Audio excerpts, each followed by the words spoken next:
It is now. We're on. We're on now? Yeah. StreamYard is streaming? Finally. Like I said last week, man. It's like, I think you guys caught me working on some beadlocks last week, and here I am doing it again this week. So I had another extra set of tires, and I was like, man, I'm about to buy another set of beadlocks. Well, I guess not. I got a set. They were hidden behind all the tires in one of my cabinets. Nice. So yeah, haven't talked to you much, man. How you doing? Good. I've been busy just trying to get ready for this show. A handful of projects going.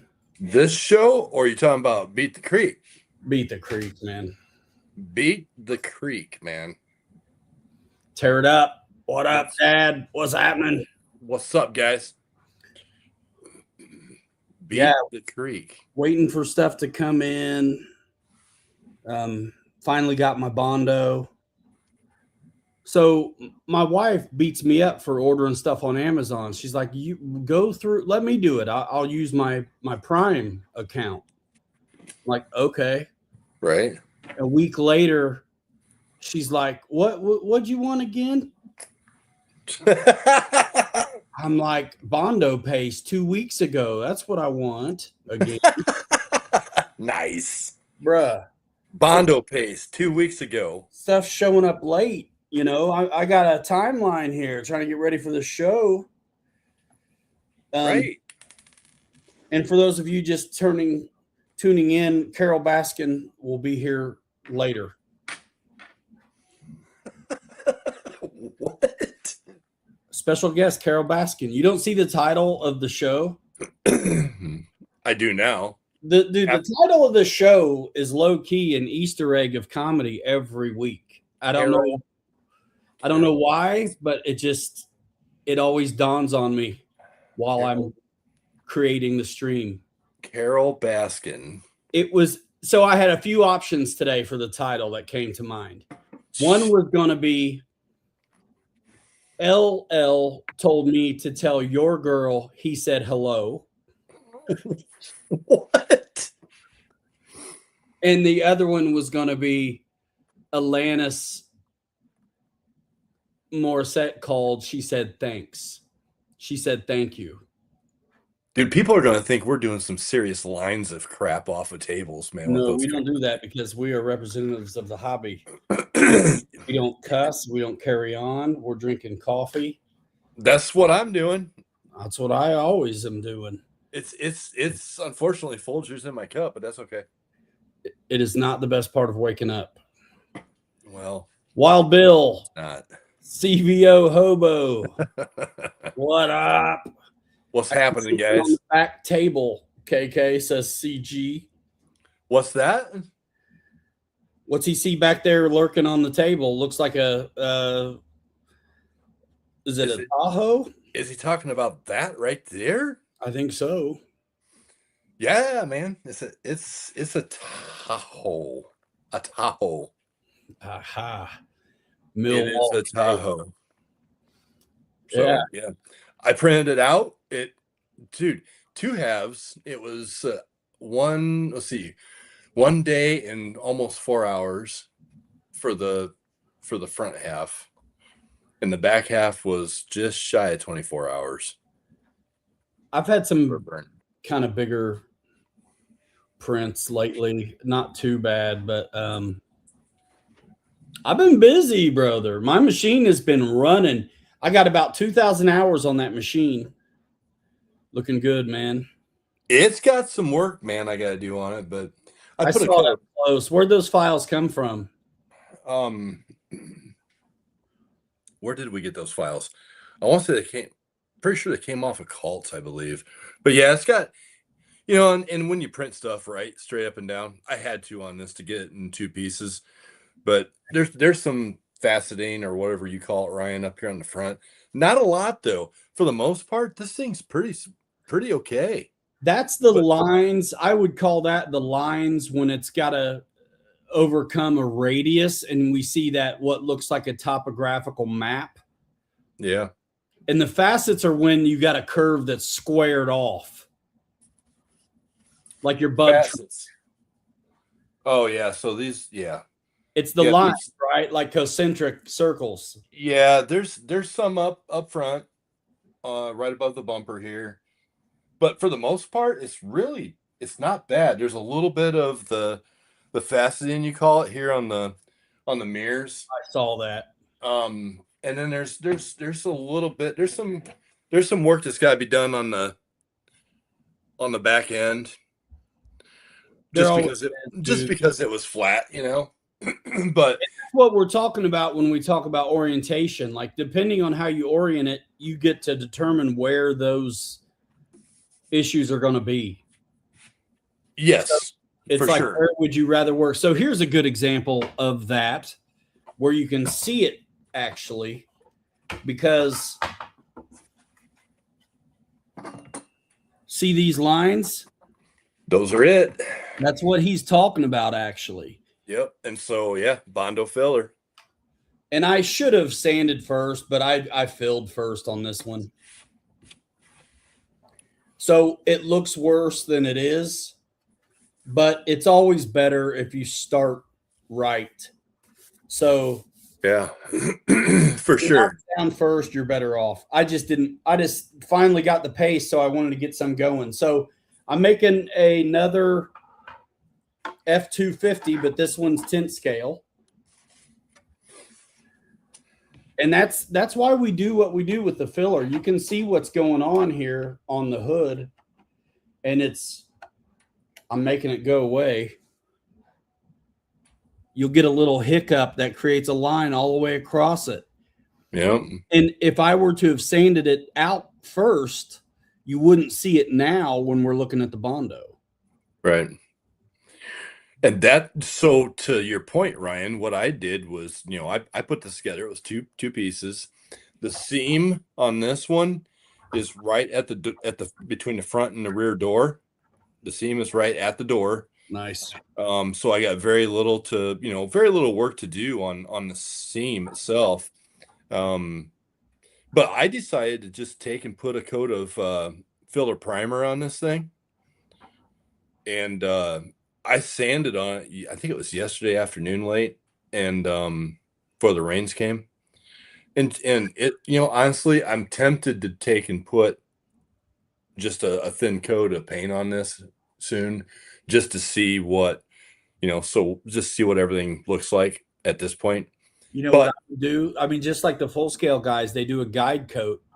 So if you do paint that's a different color and then knock it down one time, it will highlight where you need to work. Yeah, for sure. But I'm trying to decide if I want to go through and fill this with Bondo, on the back and the front, and get that worked out, then do what you're talking about with a different color paint, and then sand it and see where my work is laying at that point. But I told CV or CG, I said, man, I'm just going to go ahead and print it out and see what I got to work on here, and see what the files are like before I get whatever way you get there is always fine. Like when I'm doing, what's up, Kirk? When I'm doing it right, I feel like I sand first, which I fight the urge to get any paint on it, and I go ahead and just work on it. Because once you put the paint on there, if that paint's not fully cured and you want to get the Bondo out, it emulsifies the paint. And then which isn't the end of the world, but it's a little weird. Right. So it's like when I'm really doing things right, I feel like I sand before I do any paint or Bondo. But it's all good. It's all good. I would say, like, I like sometimes having paint on it or Bondo, because then it shows me what needs attention. Like this one, I jumped the gun as well. So I Bondoed out a lot of this Corvair. And so the thing about Bondo is I actually think it looks cool, but I don't like seeing the lines. So even though it feels smooth, I'm seeing them. Right. If I sanded first, like I know better and should have, I wouldn't see those lines as bad.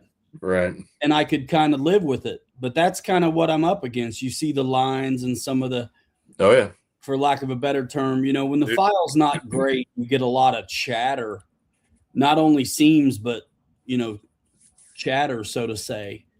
You can see where my thing is seamed right there on the trunk line. So it's coming down the side. Right. Yeah. We've gotten smart with doing this, you know, but just this cutting stuff things on the at the back, seams. this stuff on the back and the front of this is exactly the same kind of stuff that I've got to solve on this that you have to solve on the, it's not showing up good. Oh, yeah. Solve on the Tahoe. And it's tough in these areas that are full of contour and really small. So that's why, like on the Ford, I chose to print it in that orientation because to me, it's easier to work that mess when it's on the roof or flat surfaces more than these little areas. Yeah. You got printed in half like this up and like this up. That's why the whole car is fine. But here I've got some BS to live with. It's like, how do you knife that in with the Bondo? You almost do have to throw on the gloves and just finger it on. That's exactly what I'm working out with this Tahoe. You know, I went my seam line up to the nose of the truck, and then the seam line up to the back of the truck. So, you know, you did that the exact same way as I did this. And that's why I'll just say his name, Corey CG in here. You know, I had a good talk with him on Saturday about this, and I'm like, brother, we use Bondo, we paint these things, we'll Bondo more, we'll sand. I'm like, there's a lot that goes into these things, and it just depends on how, you know, how glassy or how trashy you want it. You know what I'm saying? I mean, you got one or the other way to go. So it's all fun no matter what. But I get to the point where it's like after I've knocked down the roof or a hood and I see how nice it is, then I'm like, dang it, this front that I was going to try to ignore, now I have to do it. Right. Yep. And if you look close, you can see what I did was actually took this file and I went in and cut the taillight lenses because it was all one piece. I went in and cut them out. Smart. And so now I printed those out, which I need to find out from Corey what his taillights look like, because we're going to try to, you know, replicate this as close as we can to one of his vehicles. But I printed it out in 100% infill in the transparent red. And dude, they fit like gloves. I saw that picture, dude. They fit really good. They do. They fit fantastically. So let me ask you this. So the pieces you cut out, did you make that its own STL then? Yep, sure did. Well, that's why they fit so good. That's awesome. Yeah. Yep.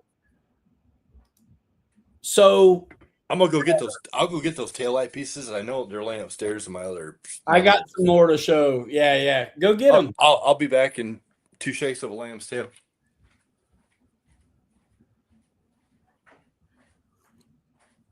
While he's doing that, I was kind of waiting on Brian Chambers to come because I was thinking about canopy glue for the windows, and he mentioned it the other day, and it reminded me, so I ordered some.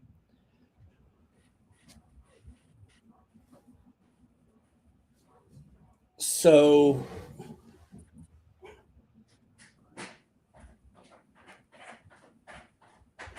I got my windows in that I'm going to do here, and I used the canopy glue instead of CA like I usually use. Kelly, canopy glue is what's up. Canopy glue for like airplane canopies?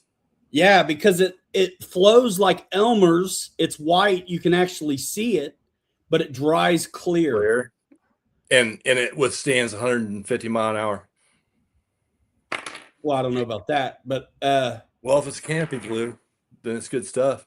Well, man, what's great is that you can brush it on. If you try to brush CA, it just you can't. Oh, no, you can't. But dude, I got all the windows in that I'm gonna do on this, and I use the canopy glue to finish it off. Right on. Back windows in. I'm waiting on my for sale signs. But I got to show you something because I've been printing just for the sake of argument, bro, you gotta see how ridiculous the scale version of this is. It's so ridiculous. I stopped. I don't even want to see it. You guys all know how I feel about that. I stopped. It's so bad.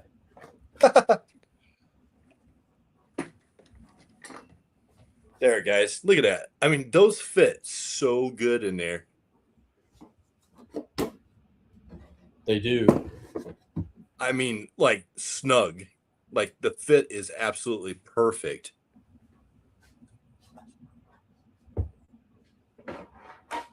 Yep. And the headlights are the same way. Just I ran them in, obviously transparent, clear.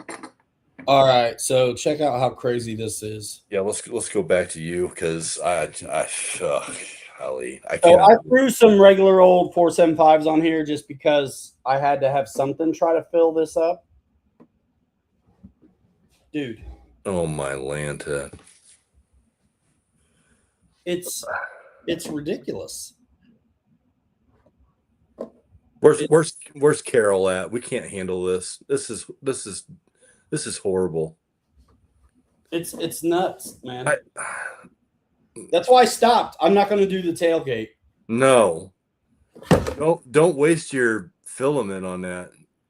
Jeez Louise. So look at that, right? And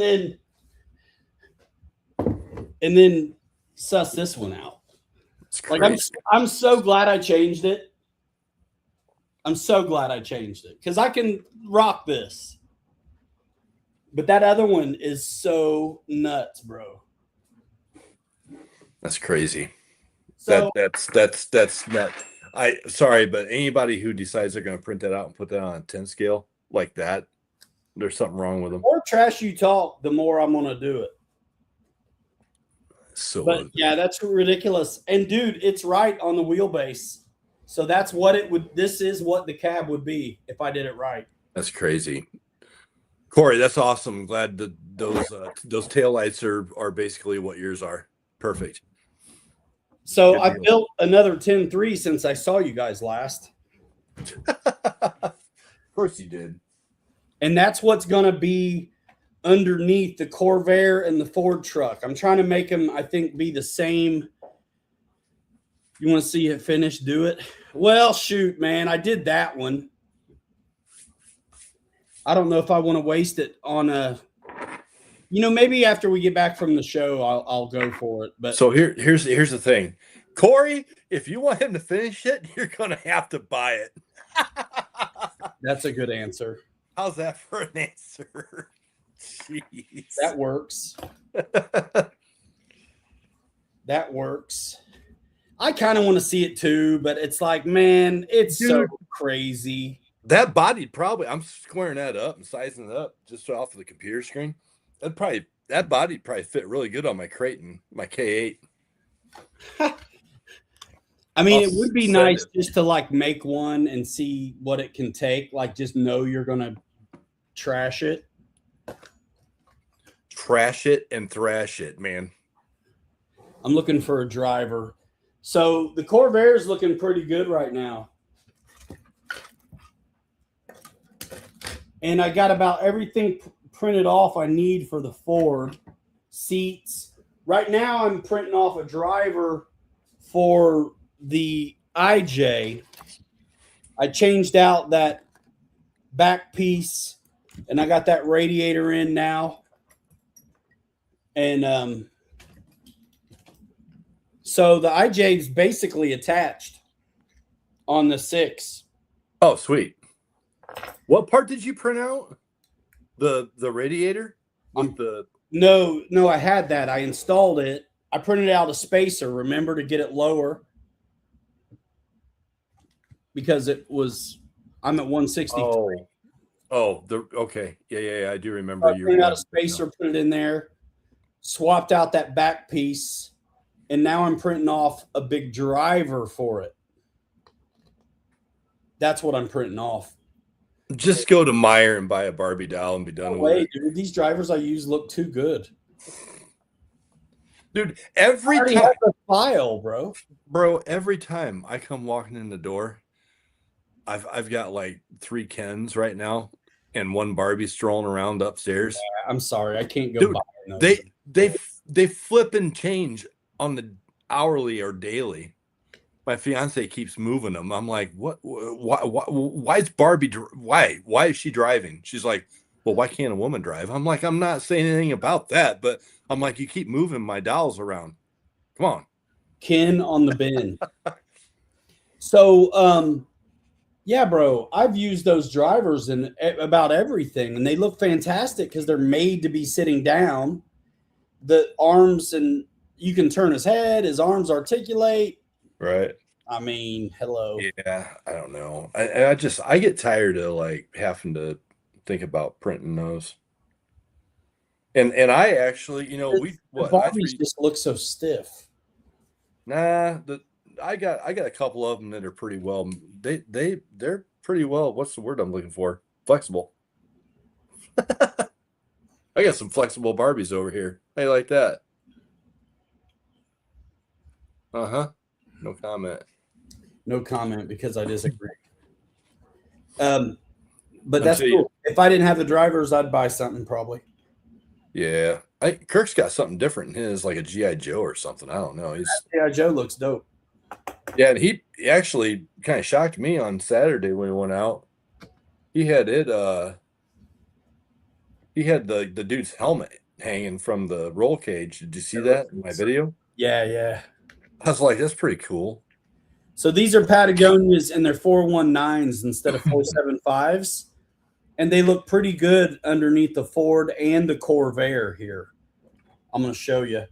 But this is my second new 10-3 kit. So I'm going to go for that Coyote mechanism on this one too. Oh, sick. I think I am going to have to kind of hybrid it a little bit and use like body pins in the back maybe on the car. But on the truck, I think I can get away with using the full complement of stuff. I love these 10-3s, man. I'm not going to lie. They crawl nice. They're super easy to build. Bro. Yeah, man. Did you see Kirk's comment? Look at that. Look at that, G. Yeah, man, it looks good. That's dope. That's dope, bro. And then if I mock up the Ford, it looks pretty good too. The Ford really could use those Boom Racing wheels, though. Yeah, you showed me some pictures of that.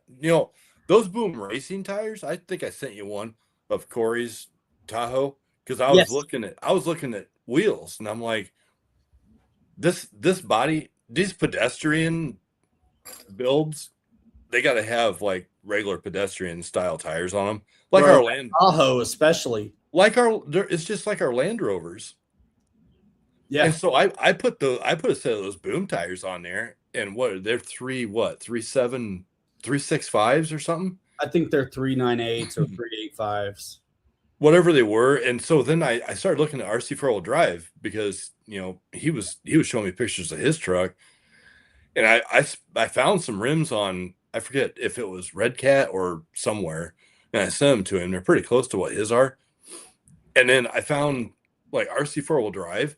They've got some really nice, like 2.6. I think they're like 2.65 or 2.67 tires, and they're like all season looking tires. Nice. And they're 2.2s. So it's like a low profile side profile. So I was like, dude, this might be the ticket for that. Nice. Because it'll fit right on there. It'll look stock. Let me grab the Ford. And these are almost too big for the Ford.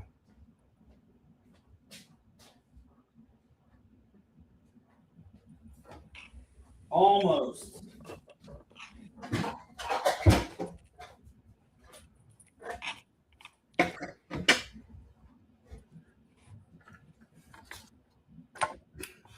I did already do a bunch of cutting on this, so it sits down to where I want it. It actually works out pretty good. A bunch of cutting on what part of it? Well, you got to clear for the transmission. See that? Oh, on the back cab bulkhead. And Yeah. this in the engine bay. Oh, no kidding. Wow. Yeah, for the shocks. See, look at all that cutting. Yeah. Wow. And melting. That's great. But it does look pretty good. I'm going to tape this hood on so it doesn't come off a bunch. Nice. So you know how we're always talking about fighting on putting things together and how we're going to mount these things onto bodies. Yes. The chassis onto the bodies. So I got to looking at, because we're probably going to plan on mounting this Tahoe onto my Ecto chassis. And so I was looking at it and I'm like, you know what? I'm like, this thing, if I do this right, the only thing that he would have to change on it to switch it over or convert it over to the pre-runner and run the 442 body would be the body post. Oh, that's awesome. And the wheels and tires, obviously. Yeah.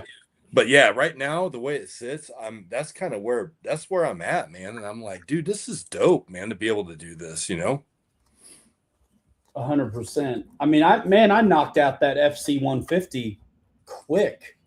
It's pretty amazing how quick they go when they're 1/10 scales. Well, that, and when you've done a few. Yeah, but these SCX6s, these big 1/6 scale bodies just take forever. Corey, this thing's still sitting back here with primer on it. My big toy taco. But that's just because you started doing a bunch of other stuff. Well, pretty much, yeah. Yeah. So but there's that. Yeah. Unimog is not taking forever because it's a Unimog. It's taking forever because I haven't done it. Right. Bro, did you see Kirk's comment? He said, stepping up. I have a K1 Max. Be here tomorrow. That's what's up. He is joining the K1 Max. Bro, look how nice this looks. Here's a new Ford to make up for my lost one. Now rather than a red door, you got a red roof and a red hood. That looks dope, dude. It's going to be great. I'm not cutting arches on this one. There's no reason to. And those are the boom tires, right? No, these are 419. Oh, they're 419s. If you said it already, sorry, I was thinking here about something else here. I want boom tires, but I don't want to take mine off the Land Rover. Yeah, I think I got 4 sets of those that aren't being used. Let's go. I'm pretty sure I do have 4 sets. But yeah, man. So I got to cut out the floor of the bed stuff. No biggie. So guys, what he's got there with cab, all the stuff that he melded and removed to get it to fit down where it needs to on the chassis. So I obviously do the same thing. And then what I do is I go back and pull those files into the software and start cutting everything out.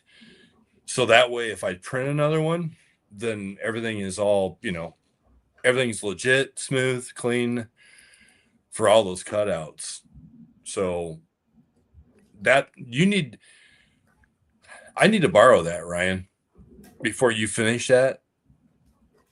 So I can go into the files and adjust those files.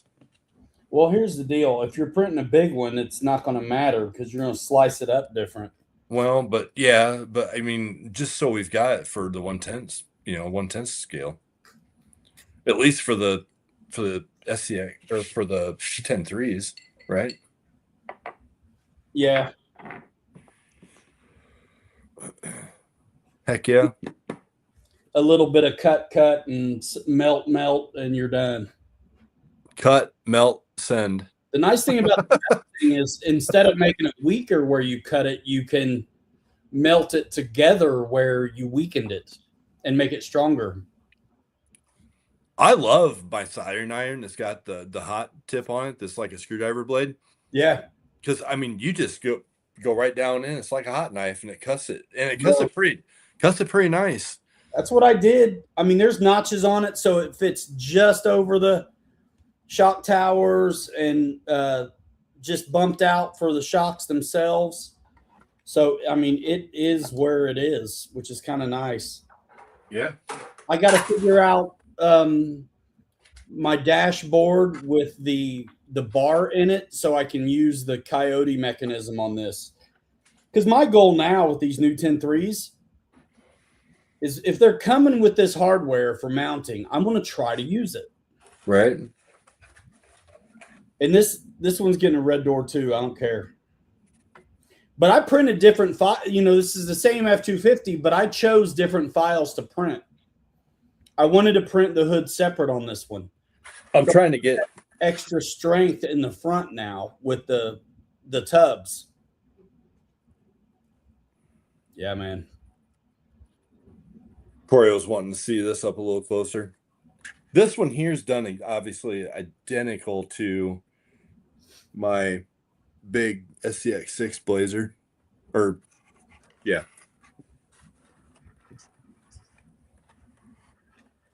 But yeah, the truck I'll be able to use the Coyote stuff, and then on the car I'll be able to use half the Coyote stuff. Nice. And I want to wrap up this. And I checked, I'm able to, the 5,000s that I use on my big sixes, I'm going to be able to fit that underneath the seat. Sweet. Yeah, I'm going to put my skids back in and trim them down, and that is what it is. Well, you know, on my Blazer, my SCX6 Blazer, I actually have it cut out for the shock towers, and the back seat, I went and hogged it all out in the software and got rid of a big chunk of that, hollowed it out on the inside, and then put it right over the top of the shock towers to hide them. It worked out perfectly. But the lights on this work, Corey, and the side marker lights are connected as well on this little guy.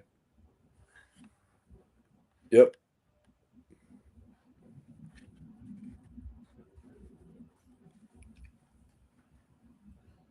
Good times. Yeah, and my thing is this, if I'm able to work out this Ford, the Corvair, and the bread truck, they'll be interchangeable.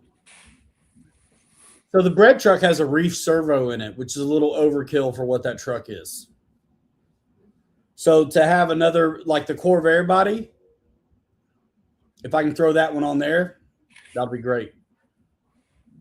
Absolutely. It's got the right tires on it. It's got the right servo. It's the Coyote mechanisms for body mounting. Yep. Make them also as quick release. Two body posts. I probably will do 2 body posts in the hood of this, in the back of this one, but I'll do the front slide in and 2 body posts. So worst case scenario, I'm pulling 2 body posts to change the body. Big deal. Right on. I think that this, I got to talk to him, but that Tahoe, I think I'm going to try to use the pins, the body mount pins that have the magnets with the holes in the center that have the screws in them. I think I'm going to try and magnet that body on. I don't think he does either. I don't think he wants body pins coming up through the body. Oh no. And you can hide them underneath. Well, it depends on the rig. Like the Axials have that stuff at the back and front cross members where you can hide the body pins underneath the car instead of through it. Oh, yeah. Which is super slick. Yep. Yeah, so whichever way it is, I'm going to go one way or the other, but there will be no body pins coming up through that body. Kind of like with the Blazer. Bro, I finished the International too. Yeah, Kirk, the Blazers are awesome.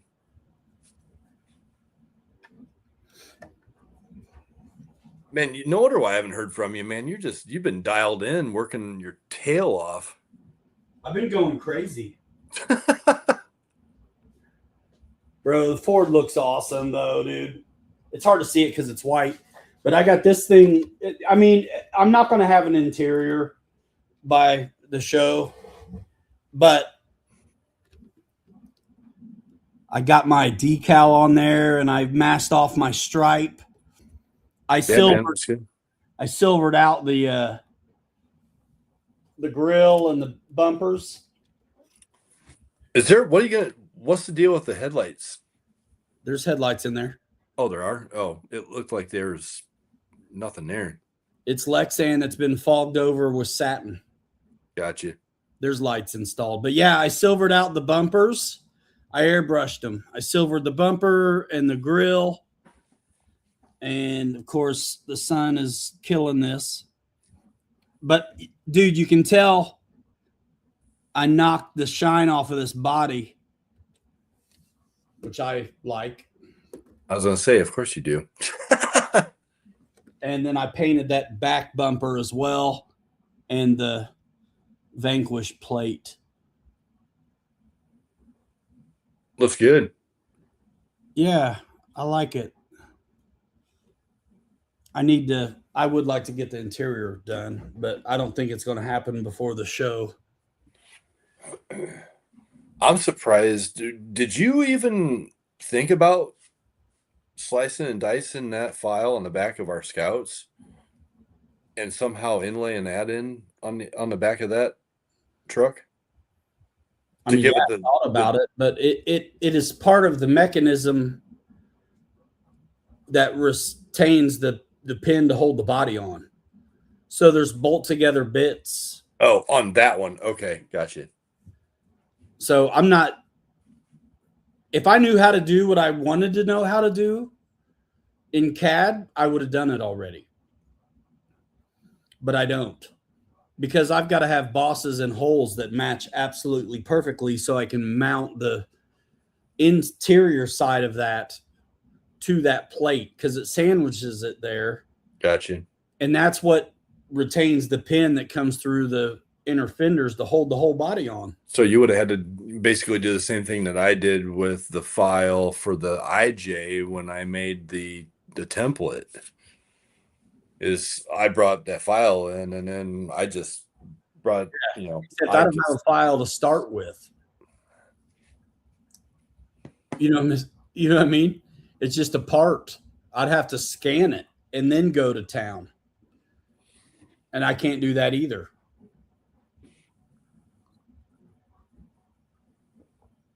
You could. All you'd have to do is scan this back piece and then keep the holes and the bosses and then mesh in the international.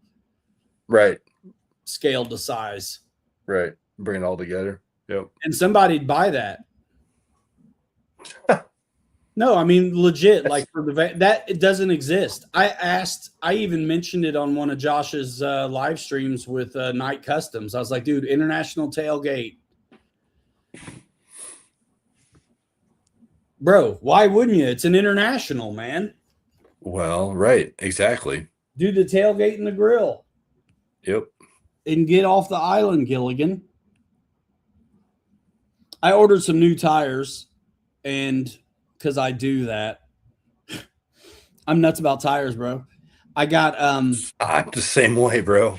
Another set of Goodyear XKs. I think that's what they are. KX, XK.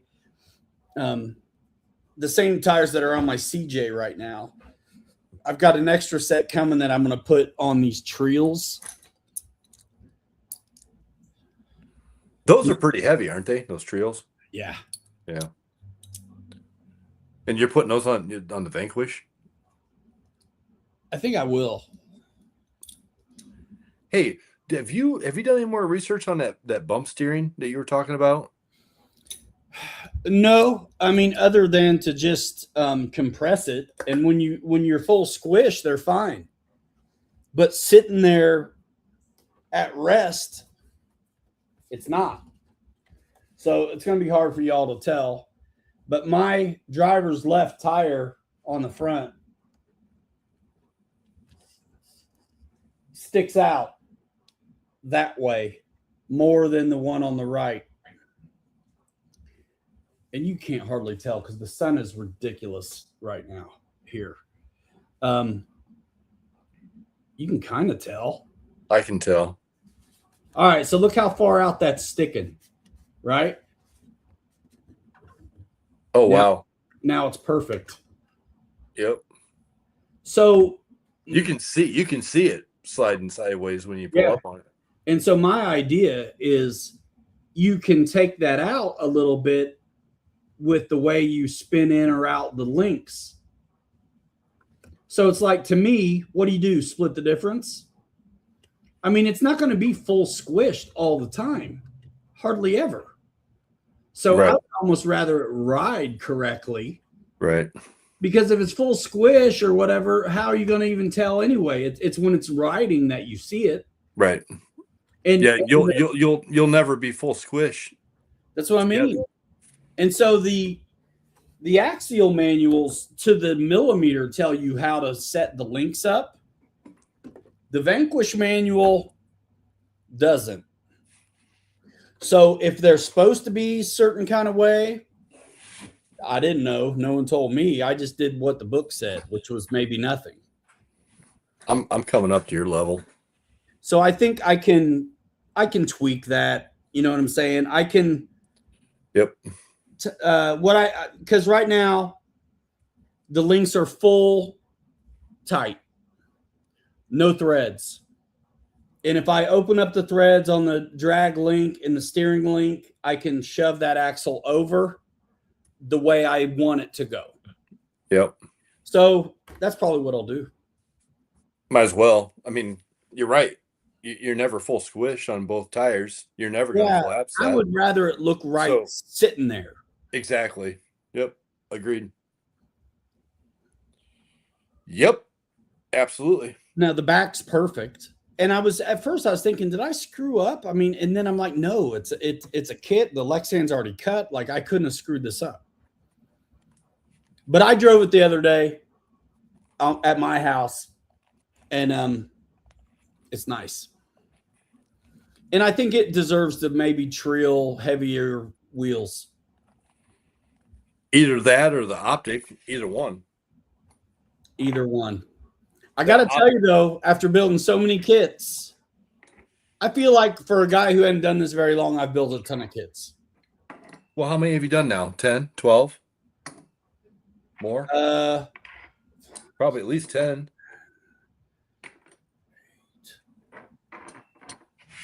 10, maybe, or more. I think probably 10. Yeah. 5 base camps, 2 10 3s, RC 4-wheel drive, 2 Vanquish. Yeah. I mean, whatever. I'm not blowing my own whistle. It's just I'm a guy who's observant, brother.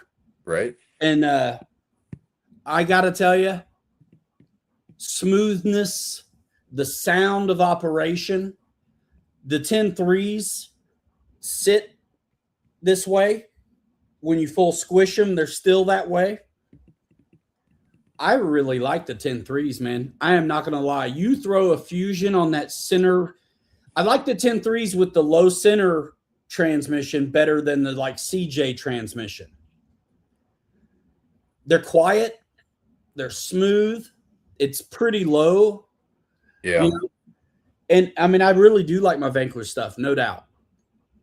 But man, Axial's a nice kit. Yeah, those CJ transmissions are loud. Like the one that was in my Rubicon. They are. He wants to do a CJ on the low center 10-3.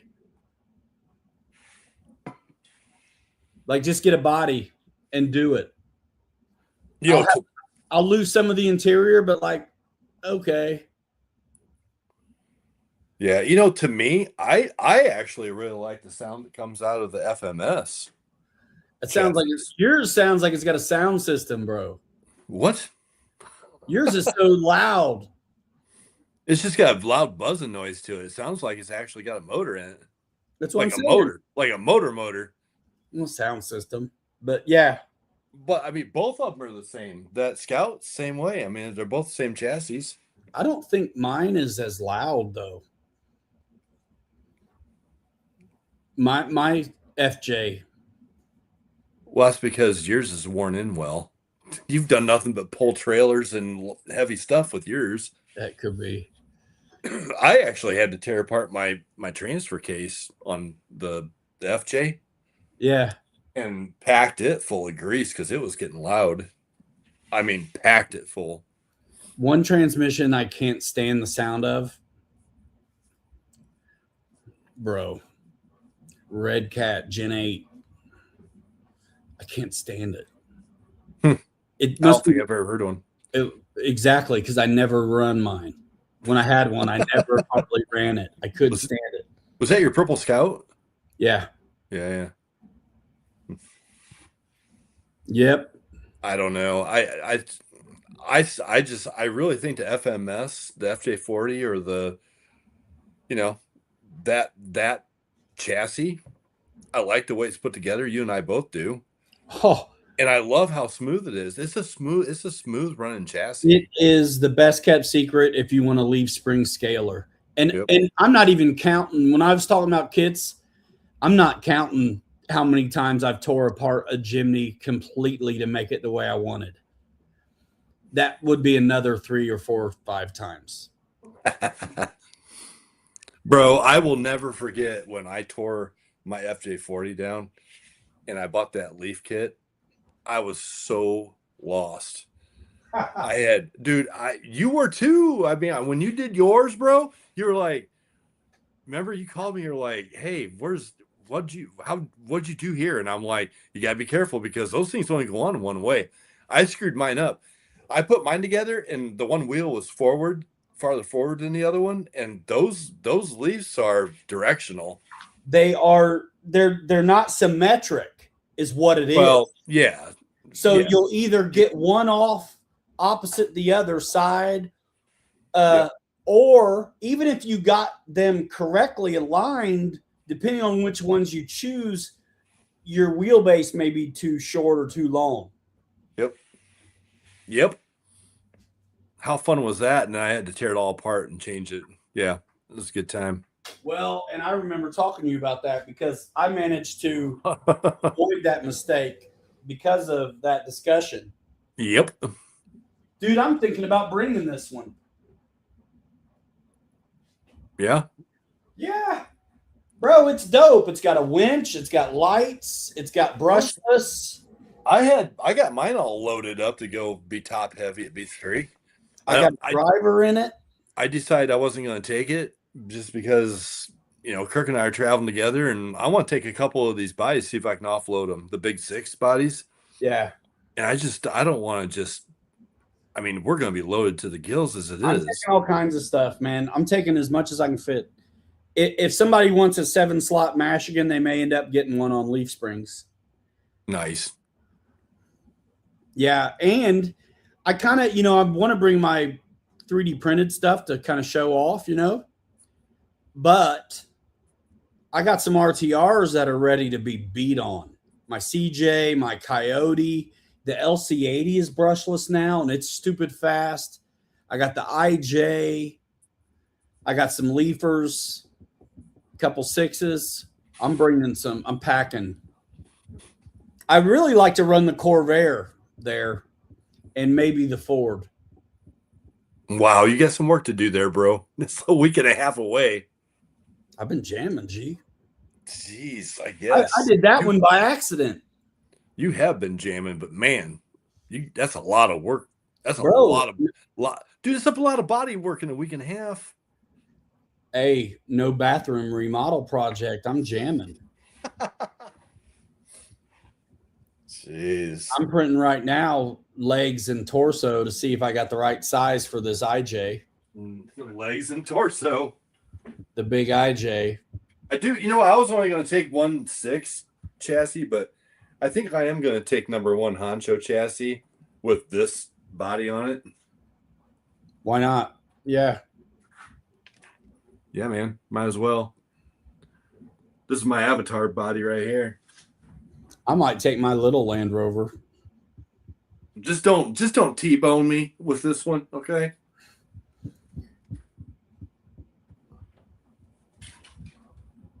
I think that Land Rover, I think that was my first 6 body, I think. I think so. Pretty sure it was.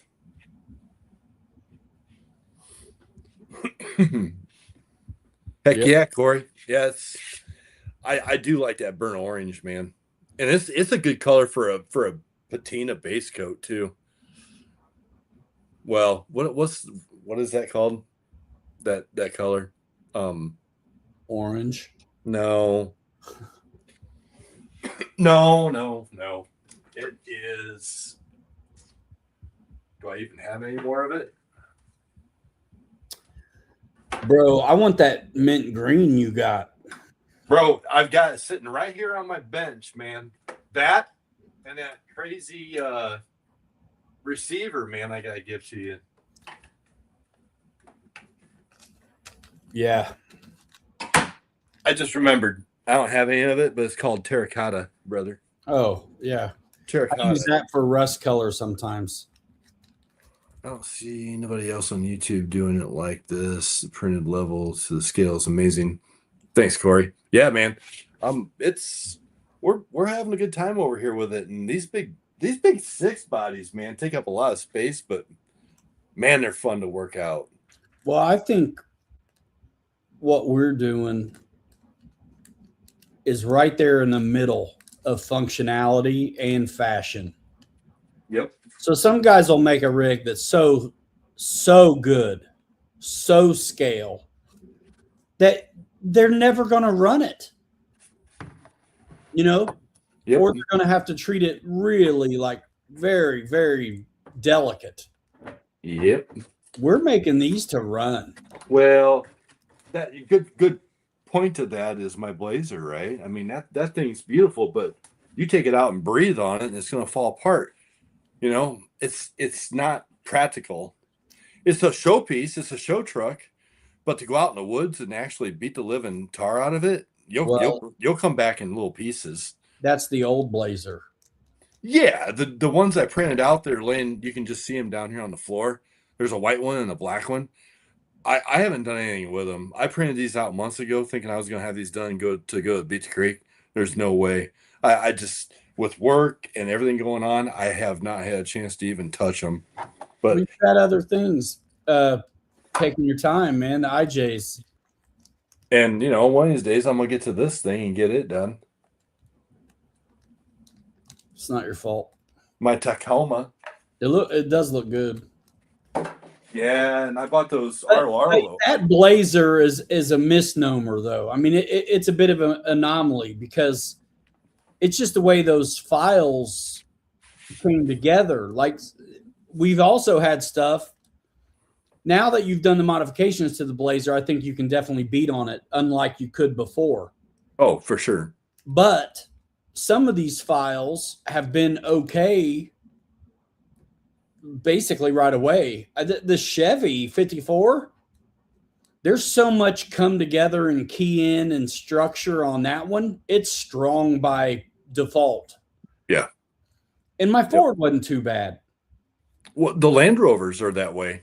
The Land Rovers key together and are really strong. So the Blazer, after beating on some of these other ones, the Blazer was something that you had to treat like had glass slippers on.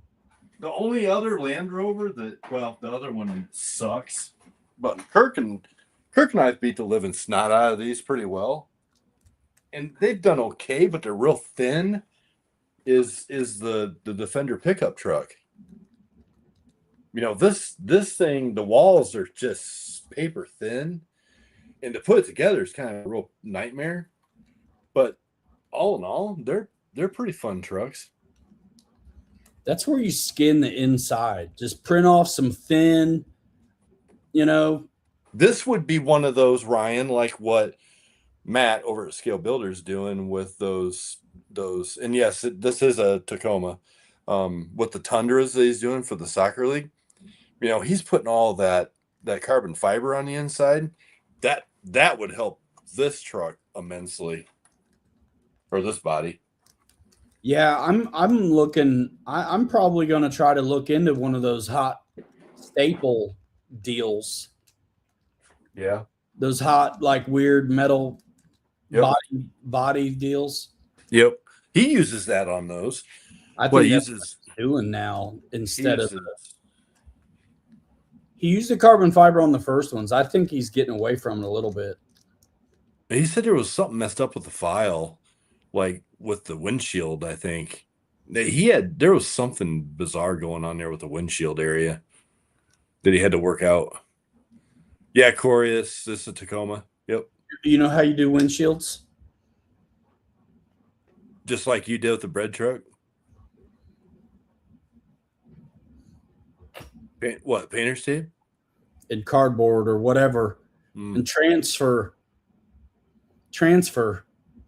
I mean, I get close and then I have to sand them. So once I get them cut, then I'm using my file and whatever. And then I get the window to friction fit in there. It holds itself in there. And then I'm running a bead of this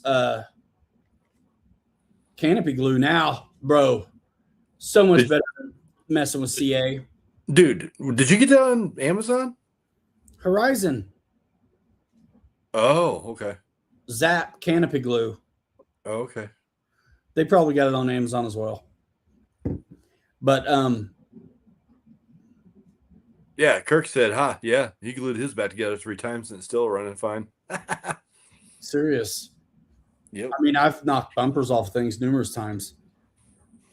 Just glue them. Yeah. That's why I'm telling my wife to get me that CA kicker so I can keep going, bro. Dude, I got another brand new bottle of that upstairs in the cabinet. You better come over to KK's RC shop, bro. I should. I got paint, I got kicker, wheels, tires. I need them boom tires. Boom. Yeah, I think I've got each one of each of the actual tread, the different treads. And then I forget which one I've got the second set of treads on. I think it's actually on my I guess the 4 sets on my Winnebago. But I know I got 4 sets of them. Kicker is accelerator, CA glue accelerator, zip kicker. Yeah, so the airplane guys, you can't hardly do airplanes without having CA, which is like a super glue. And then there's different brands of it, but I buy this Zap stuff. But then I really like Bob Smith, but I can get a bigger bottle of this Zap. And then I use the Bob Smith accelerator, which you can either get in a pump like this, and there's refills, or you can get an aerosol one. I always just use these. That's what I've got. I love it. And I don't get the refill because half the time the nozzle will fail anyway. It pops out. So just get a new one every time. Yep. But you put your glue on and then you kick it with the CA accelerator and it hardens right away. So you can keep working and you don't have to wait. I remember when I first started fixing airplanes before I knew what CA was, it looked like a science fair project when I was fixing these foam planes because I would use like Elmer's or whatever I had. I didn't know. And I would have all these straight pins in it and strings and rubber bands and straight holding it together, finish nails and waiting for it to dry before I can touch it. And even when I do different glues than CA, like let's say I want some kind of plastic bonder like this or epoxy, I'll still use CA to act like a tack weld. Yeah. Like a spot weld. Yep.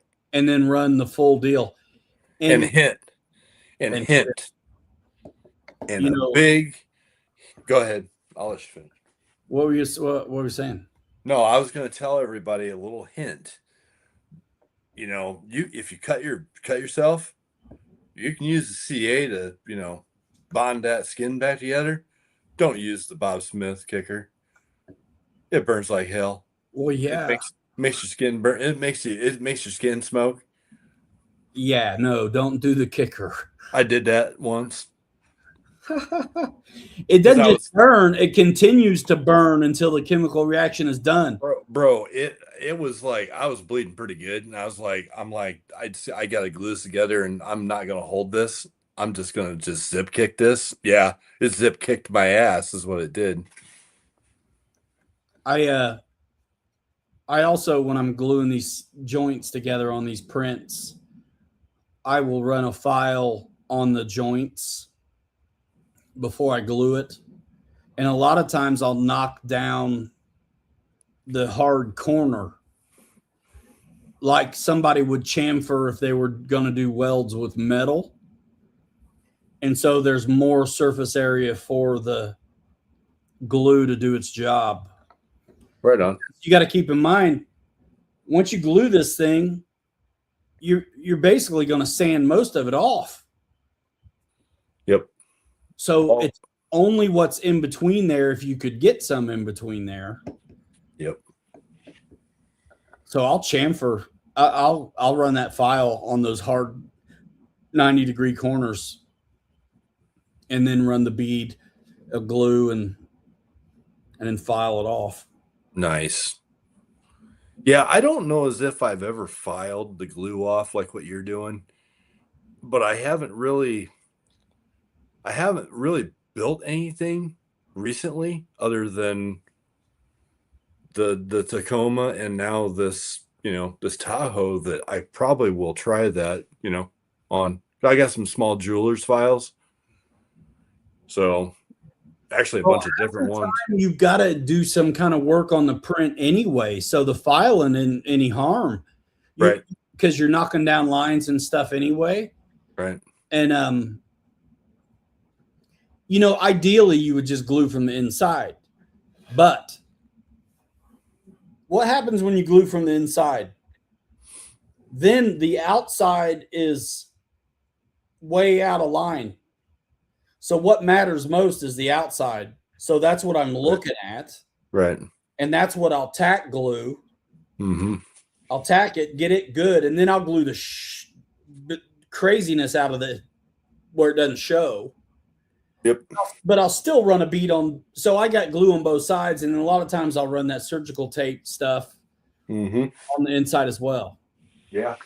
That's what I used on the inside of this one. Was I glued it. I started at the top on this one and glued the top and then worked my way down.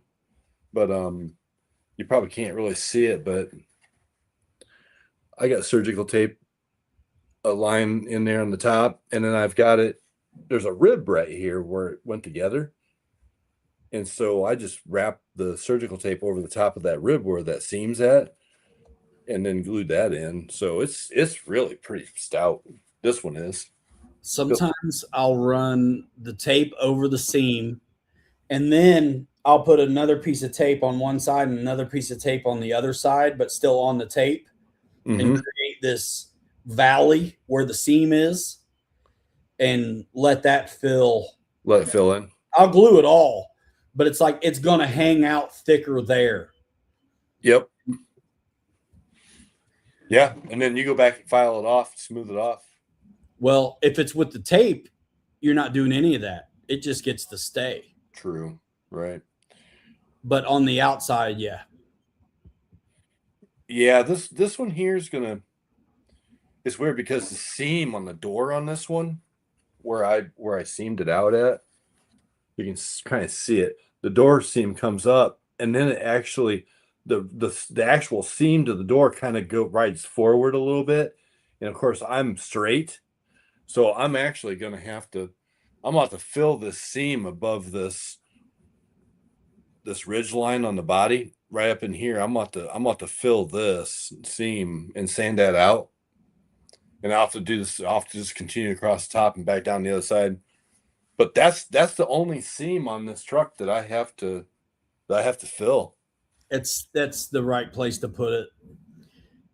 I really want to. I've been kind of looking at what it would take to take some classes or something on CAD and stuff, because dude, if I could get around on that the way I can get around on other stuff, it'd be sweet. Yeah. Because I'll create my own ways to mend these joints. Because if in a perfect world, I'm thickening it, I know where my slices are going to be, so I beef it up on both sides of that where I know the slice is going to be, and I've got either cylinders or square stock, something that I'll create my own pins and finger that in. Mm-hmm. And it would be perfect every time if you do it pre-slice. Right. And you still glue it and stuff, but you could avoid the glue on the outside and just do the finish work there. So glue the fingers and glue the inside and whatever. Yeah, it would be nice to be able to do it that way. There's so much stuff I just wish I could just get on there and make it. So I think the printers are capable of holding that kind of precision if you were to do that, you know. I mean, I did it low key, my style, you know, like I'm getting along, but it's pretty elementary. You know, the front windshield on my big IJ, I did that where it was too big for me to print, so I cut it in half. It's a weird thing to have to glue without some kind of alignment pins. So I threw in a couple negative cylinders into that before I sliced it. And then I printed off cylinder material to the size I needed. And to film. Yeah, put them in. Figured that in. Yep, just make your own dowel rods. That's what I did. Yeah. And I mean, it was a little elementary, but I could see, knowing how to work that software, how you could do those kinds of things with more precision. Yeah. And that would be nice. Yep. It's so easy to find center, you know, locate yourself around center. You know, if you had those two pieces, brought them in, laid them together, go in, find your center, put your size hole in, and done. Like 3 minutes, done. Oof. Yeah, or put it in before you cut it anyway. If you put it in the whole piece. But that's what I'm saying, Ryan, with AutoCAD, though, you'd want to cut it in half, bring it in, and set those together next to each other or whatever, and you can go plot your point, grab a square or whatever, and find your center in a heartbeat, and then put your size hole you want in there, and then extrude it in, and then print it out. You could do that with, you know, both of them, and you're going to be right there. Yeah, I don't have that ability, so I got to do it ahead of time and then just cut it. And it's like it's like you always have to think, like with AutoCAD, you have to think backwards to everything. So it's like my Z plate that I made for the vertex thing, I actually had to create a square, right? A whole square, and then you work within that, and it's just you have to almost build around it of what shape you want in order to get what you want, because you have to be able to figure out what your dimensions are and what your angles are, and the only way to do that really is to be able to create that block that you're going to work inside of, to be able to have your constraints and find your 90s and figure out where you're going. I don't get any of that. It's kind of like backwards. Yeah. I don't, my head may not work that way. But mine doesn't want to, but I've been forcing it to. So I'm cheating it. I'm getting there without doing that. Right. Yeah. And you know, if you don't know how to center and whatever, all that stuff you said, then putting a negative in the whole thing before you cut it, slice, it's gonna be exactly right. You know? Yeah, sure. And so it was. It's less than it's kind of still clumsy. And I think things like that are fine because it works for me, but that is hard to repeat. Yeah. Unless you just print it again, like find it again and print it. Oh, that reminds me, speaking of, my head is always thinking about bamboo. And I love my printer. I got like about 2,000 hours on it. And I finally wore out one of those tubes.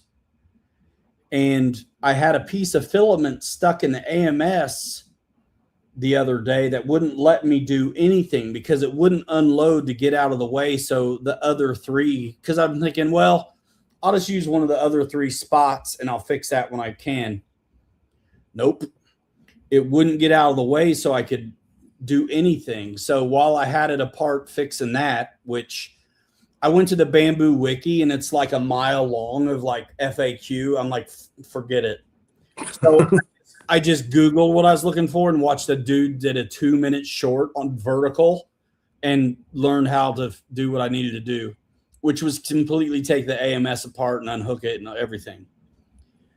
So while I had it apart, I fixed that tube.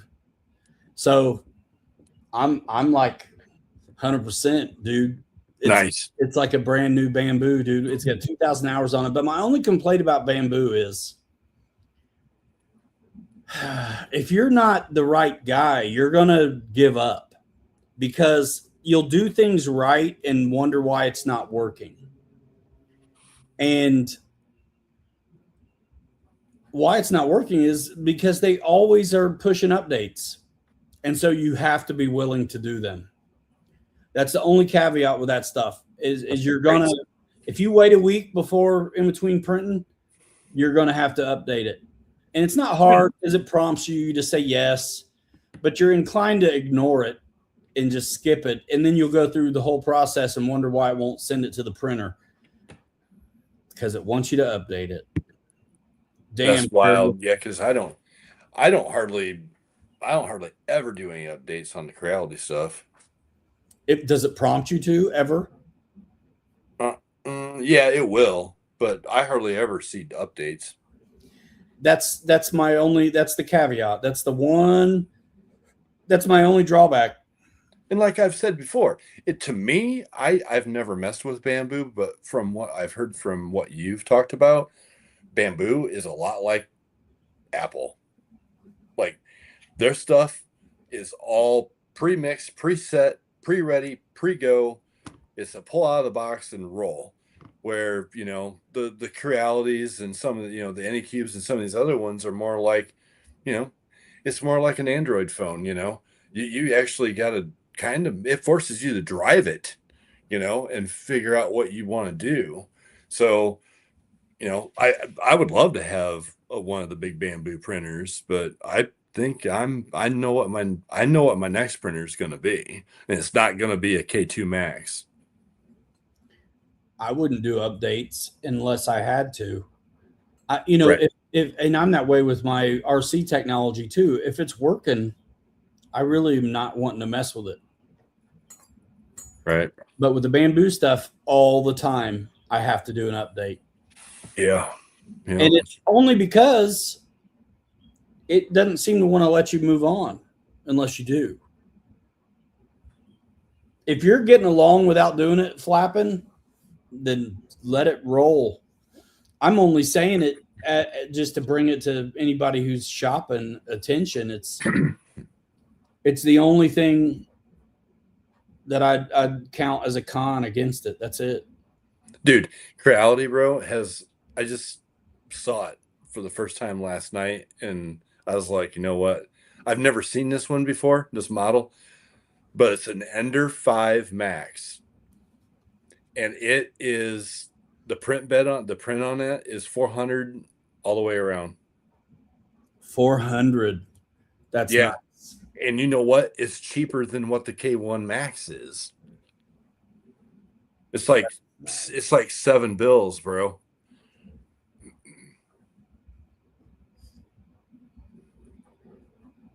It's KW79. What's up, man? Yeah, I'm with you. I like the Creality. I've never had any problems with my Creality stuff.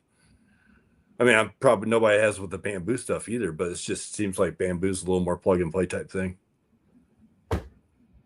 Yes and no. I mean, you got to be willing to do those damn updates. Well, outside of the updates, yeah. Kind of sounds like DJI. Christ, every time I started up my my Mavic Pro, it seemed like there was always an update that needed to happen on it, but I haven't had that thing on powered up in months. Yeah, so guarantee you, if you tried to, it ain't gonna work until you update something. So flopping, yeah, my Ender 3, I've never done an update on it. That thing runs better than the K1 Max does. But I use my Ender 3 for all my small stuff, like, headlight buckets and headlight lenses and, just the small crap. I'd love to have an ABS printer, but it seems like more mess than what it's worth for me. I've been printing a bunch of that. I think my guy is done. I've been printing a bunch of the ASA, that white stuff. Oh, yeah.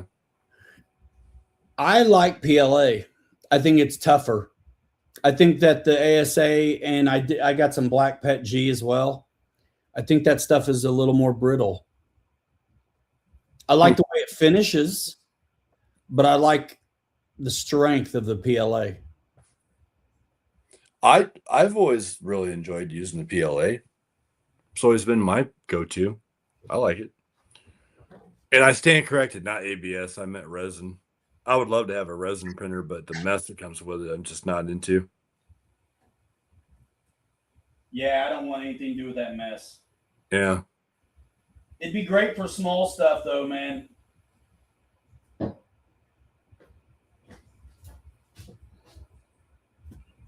Nice. There he is. He's huge. I'm gonna put him in the seat of the IJ here in a sec. Bro, now since you got a haircut and cleaned up your beard, we need to try that scanner on you again, man. I think I might be over it. I don't want to sit still that long. Well, print my head out and put me on there then. Don't use Matt. Golly. You got Matt driving everything. Give me a chance.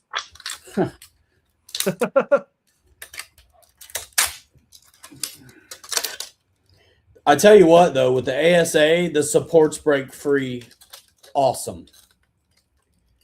But, again, to me, I think the PLA is stronger. And partly the trouble trying to get the supports off tells you the truth about that story. There he is. There he is. Let's see if he fits. Should I bring over that big dude? Do it. Let's do it. Do it. Got to make space. Holy what time's Carol coming in? She left. She was here and she came over. We had some stovetop on the counter. She had it. She didn't make the meatloaf? No. I won't let her. She does it wrong. She does it wrong. She uses breadcrumbs. Yeah, bitch.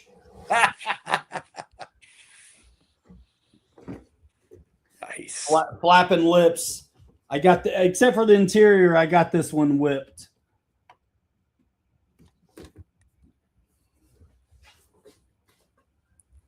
Whipped.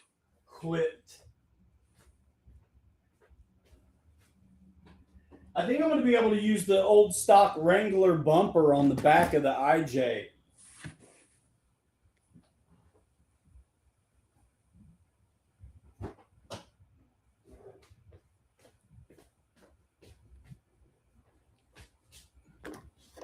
What are you going to do? Put the bumper off of the Jeep on there? Yeah, why not? What's wrong with the bumper that comes with the files? I haven't printed it off yet, and the Wrangler one fits, and I have it. But you know what's nice about the bumper, the file that comes with that? It bolts on like two different ways. It's not coming off. So print the bumper off and screw it on. He's too little. Oh, shit. Got to go back to the drawing board. That's why I didn't print the whole body. It's too little. Well, cut his legs off and throw him in the Ford. I may have another head. Let me see. Yeah, he's too little because the head should be almost near the roof. Nice.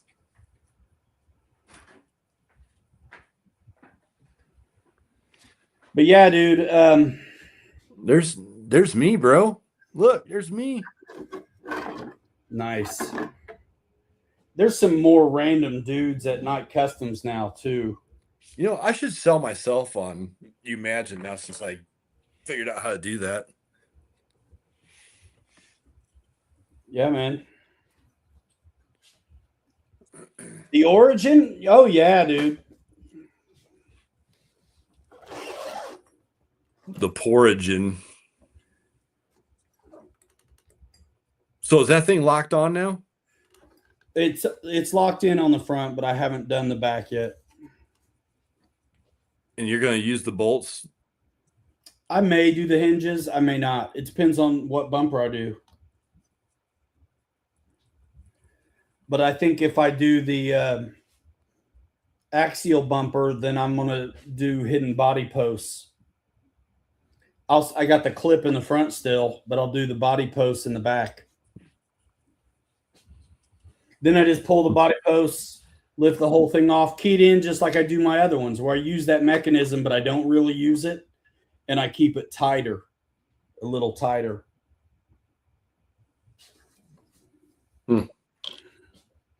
Looks good, though. Yeah, man. Look at that. On the arch. It's fucking perfect, dude. You're welcome. 163, baby. 163. 163. And so, seeing how you shimmed up the radiator, or you shimmed above the radiator, whichever it is, that allowed you to leave the cover, the motor cover on, right? On your electronics? No, there's no motor cover still, but I was able to get the clicker down to the cross member. That was what my problem was. Dude, I've got guys coming at me still, man. They're like, hey, can you send me the files, for the SCX6? And I'm like, no. I'm like, dude, my hands are tied until beat the creek. There's the Origin, man. It's done except for the interior, but I painted the bumpers and the grill, and I got my graphics on. Yeah, man. I'll do the interior later, some other time. We got a show we're going to next week, so it's not going to happen. But I just couldn't live with the bumper and the grill and all that stuff being black. It just disappeared, and now you get to see it. Right. I used Mission Mission Models paint. I airbrushed it like 18 times, and it's nice paint. And then I masked off that stripe, and then I clear coated matte clear over all of it. I did mask off the windows, so they're still shiny. But the roof is flat, the hood is flat, the yellow's flat. Nice. Are you guys using the stock mounts for the IJ when you scale it to 163 for the SCX6? No. I'm still in the process of it. So hold on. So he's mounts for the IJ on the SCX3 platform. So are you asking if we're using the 10 III mounts on the IJs on the SCX6? Is that how I'm reading your question? Because I'm not using any mounts for the SCX6. I went through the files and reworked them. I'm using Kelly's radiator and quick made them release. And made the IJ fit on the SCX6 without doing anything. And I printed mine off different, but I'm still not using any mounts that it came with. So I got Kelly's radiator file with a clicker cross member grabber on it. And then I'm still trying to decide what I want to do on the back, if I'm going to hinge it or not. I figure if I don't hinge it, then I got my chassis more ready for my other bodies. Because if I do the hinge deal,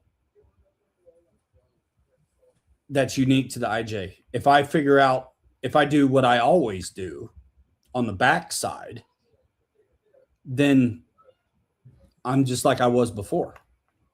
The only thing that changed is that my skid plates have been cut down a little bit. That's it. Mm-hmm. And they were already cut down anyway. So I just need there to hold the battery up. That's all. Yes. So yes, because the SCX6 Honcho is the same frame as the SCX10 III, just bigger. Yeah, but you got the shift servo back there that depends on which 10 III you're talking about. But like with the 6, you got that shift servo back there that inhibits the console from being down all the way. And then on top of that, where you put the batteries at on the 6, you got to work around those. So because I'm running 3S10000s, 2 of them in my 6, and I've got my IJ slammed down all the way. I went through and cleared out a bunch of stuff on the files and reworked a bunch of stuff so I could slam it down all the way, and I'm not using anything other than 2 L brackets at the back with my shoulder bolts, stock shoulder bolts from the Honcho that go through my L brackets into the chassis at the rails at the back, and then a quick release at the front, and that's it. And then I reworked that back tub area because I didn't want to have to put holes in the tub for the shock towers. And I know there's guys saying just take the center mount out of between the shock towers, but I worked around it and it worked great. So yeah. I thought about it. I mean, I made the 10.3 small one and then I made this big one. But even if it did work, I wasn't going to mount it that way with the magnets on the skid plate stuff. And yeah, it just wasn't. I don't know if it works or not because I didn't do it. Because the clip into the front cross member deal has worked for us for about everything. And then, like I said, I'm still trying to decide if I want to let the back hinge up or if I'm going to do what I always do, which is hide body posts. Actually, I use bolts most of the time on those. Might as well. Yeah. Heck yeah. The only reason I'd use the hinge is just to make it easier to switch the battery. But 2 bolts is not that bad either. Right. I mean, just take it off, do it, put it back on, 2 bolts. You can do it by hand. They're big bolts. I could buy wing nuts and they hide underneath, so you're not going to see them really. So my IJ, let me bring this up a little bit. KW. Bro, you got a power desk? Yeah. Was your dad mad when you told him? I'm old. I'm allowed. Anyway, so I probably rode rollerblades. See this, guys? So that's all of my SCX6 bodies do this. Just don't look at this too close. This is the one that I hogged out with the cut through anything saw to be able to figure out what I had to do to get this body, this Land Rover body, to sit around everything on this. So the other ones I've done are clean. But anyway, so because it was just like a prototype. But yeah, this is basically what I do with all of mine, and then it just locks in the front. Did you see my post, Project Fly J? Yeah, I saw it. I didn't give it a heart. I liked it though. It's got like, hold on, Maris. It's got like 700 views on it. You're going solo real quick. Hold on. Okay, let's go. 700 views on an iFlyJ. Nice. Yeah, I just posted it at like lunch. How awesome is that? That's fantastic. Jeff, fun? Yeah, guys. I love you. What's up, crazy quad brothers? Did you see Michael that, Bird? they mentioned me and you for helping pick up chairs? What? Ask Mom. So They put us in the newsletter for helping pick up chairs at the So I- Daddy Daughter Dance. Oh, cool. I want To ask Mom if I'm getting a nut day. What? It's funny. Love you. So KW79, yeah. You don't need anything for the SCX6 with the IJ. Just print it out. Well, Yeah, you do. no, I'm saying you gotta work out some files and clear out some stuff. It's not a ton, really. You could do it with a print everything out and then use a saw or something or a jam. I use a jam saw initially to cut my stuff out. But the big thing is, like what Ryan and I talked about the last couple of weeks, is I found I just got lucky. I printed my IJ SCX6 chassis or body at 163% long, 183% wide, and 183% tall. And so it fits perfectly down between the rock sliders. And Ryan started taking a couple things off of his at 163 all the way around. And so I got lucky because I was like, I want mine to be a little bit wider and be a little bit more scale looking.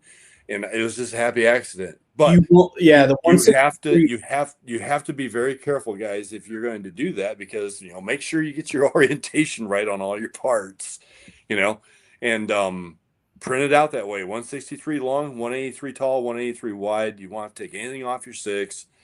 Well, and here's the deal. Even at your 183 wide, you still cleared out some of those bottom pieces.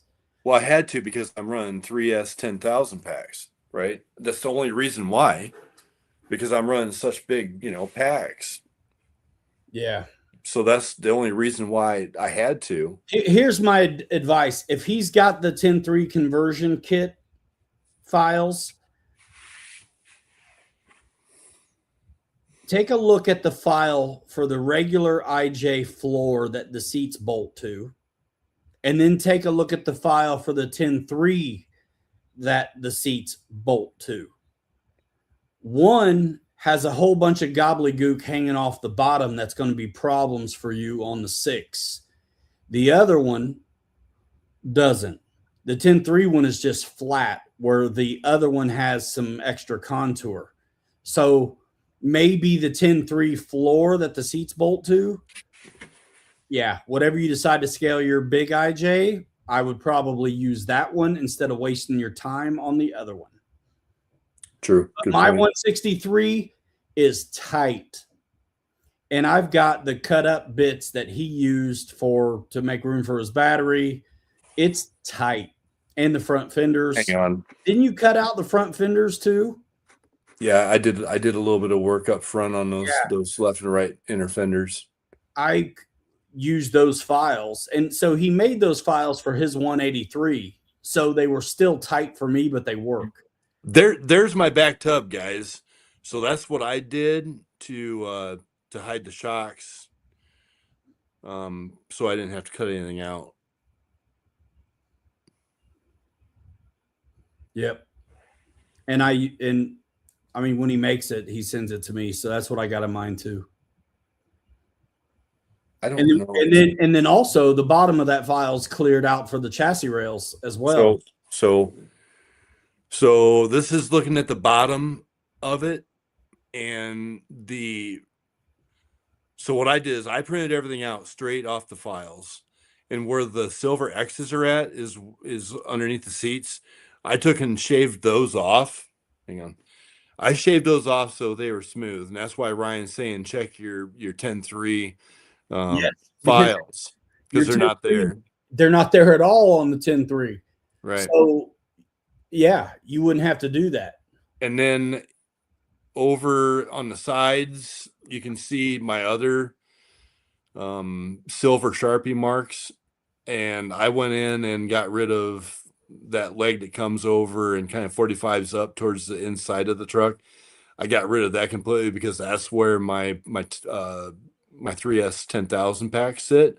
So I got rid of all that material in there, and then like Ryan said, hey, I shaved out some material around the inner fender wells too up front. What else did I do? Oh, and then you got to really cut the living snot out of the right side of the console, the passenger side of the center console. And I reworked that thing completely I raised the back portion of that center console up quite a ways. Actually, I might be able to get a picture. I had to cut the passenger seat a bunch too on mine. Yeah, you probably did. I know I did. I'm gonna look at my files here.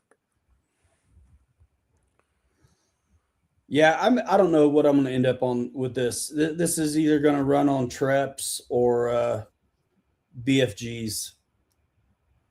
Got you. Maybe Pats.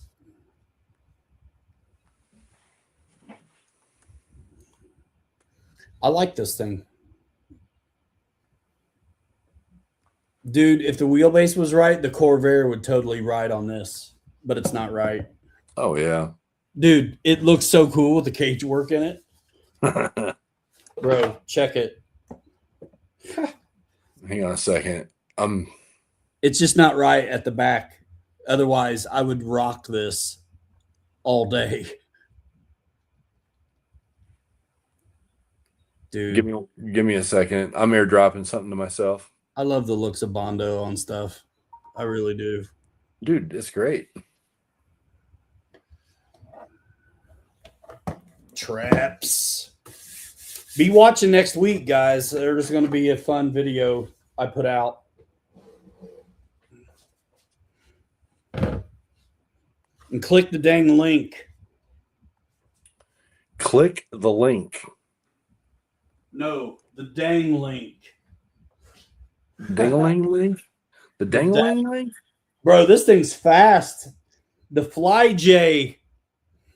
Check out my slow-mo jump footage on Facebook from today. Project Fly J. Nice. Carol Baskin. Carol Baskin? In the sun? Yeah. I guess I'll Carol put one Baskin in the sun? All right, so that should work. So I was going to show you guys what I did here.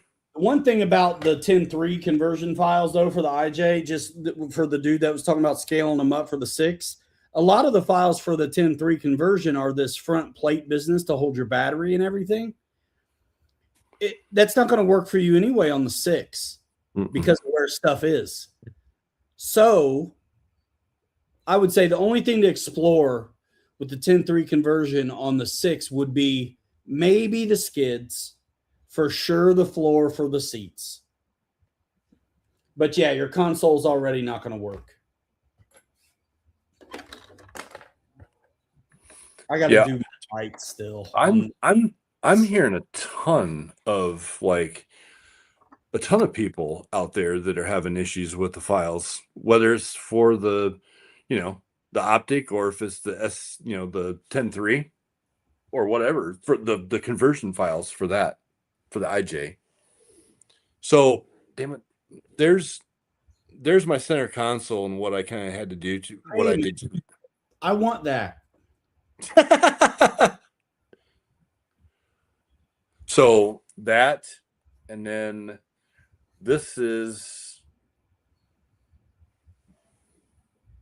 kind of an image of it from which way are we looking at this? Everything other than the VS410 on the IJ is an afterthought.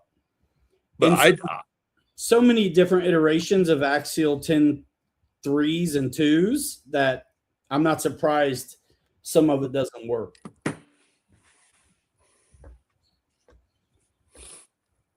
Yeah, the rear bumper bits on this one didn't work. You got to get on the chassis. Chastity, you have to get creative with this build, no matter what you put it on. Yep. There's no This was pretty straightforward except for the rear bumper cross member chassis mount. Otherwise, it's been pretty good. And which chassis is that? 10.3 center trans, like base camp. Okay, got you. Except it's a straight axle. Yeah, but it's got the base camp transmission, so it'll jumps. I've got the files worked out so well on the SCX6 right now that I could jump back here on the K1 Max and start printing. I could print all the files out, put it all together. I wouldn't even question. I wouldn't even put it together and put it on the chassis. I would just put it together and ship it to somebody, and it would go on and no problem. Oh yeah, you already know your 183 works. I've got that worked out, man. It's there. So I've done 3 of them. Three. Yeah. I love these 10.3s though. I can't lie. I think it's one of the smoothest transmissions out there. Yeah, and you know what is sad? I'm pretty much done with like 10 scale stuff. You're lying. I'm not. I'm done with it. You're crazy. Nope. I'm gonna get an SBR and get rid of some of these other 10 scales that are back here and be good. Phooey on that. I like the big stuff. I do too. I just don't really have much fun with the 10 scales anymore, honestly. Never say never. I'll keep my Ronnie mullet for That's the one to get rid of. Shoot. What are you kidding me? That thing smokes, man. That thing's awesome. And I'll keep my pre-runners, but outside of that, as far as rock crawlers go, yeah, I'm all Vertex 6 on with the IJ body on it. I like my 10 33rd hater. I like my 10 scale, man. I mean, I like the 6 scale too, but the 10 scale, bro, I can rip one out. And you know what? Maybe I would like the 6s better if there was kits for them. It would be nice to have a 6 kit. I like kits. Yeah. Have you ever been in the transmission though on the 6? It's the same, isn't it, as the 10.3 transmission? No. Not even close. The one that's in the Jeep? Not even close. Well, then I haven't. It is not even close, man. It is way different. If it's not broke, I ain't tearing it apart. When I break it, I'll tear it apart. I had one apart one time. I was looking for a problem, and that's not where it was. It was in the rear diff, and so I shimmed it and it fixed it. Oh. We beat the crap out of ours, me and Bobby, when they were new to the market, and we just got the Wranglers. Yeah. And we beat them up. And so I developed a click, and it bugged it only happened when it was under load, right? Like when I got in the beans. Yep. And, you know, the community, right? The internet people were shimming that rear diff. But before I found out that was the fix, though, I had the transmission. And which would make sense. It's got the oil is weird. It's a weird, really, oil is oily and it's already a mess. Yep. Imagine oil, but it was like glue. Oh, gosh. Like really sticky. Is it like that clear sticky crap? Yes. Oh, yeah. I know what you're talking about. Sucked. Wow. Sucked. And then you get it on the case for the transmission. And I got one of my 6s is wearing a blanket of dirt because it has stuck to it. I didn't clean it off good enough or at all. And so my number 1 6 is insulated with a dirt blanket.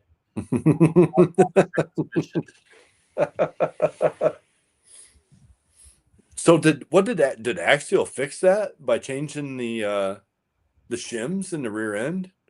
They may have. Because I mean, we've never had any problems with the other ones that we've had. They might have realized pretty soon to shim that. put a bigger shim in or I something. think I just used an Arma shim, like whatever fits. You just got to get the teeth closer to that output drive's all. Yeah. That's all. Yep. So whatever fits, man. Yeah. Do what you got to do. Do what you got to do. Yeah, I've never had a problem with either one of mine. I love the SCX6 platform. It is dynamite. I think it's, in my opinion, for a 6-scale crawler, it's the best thing on the market, honestly.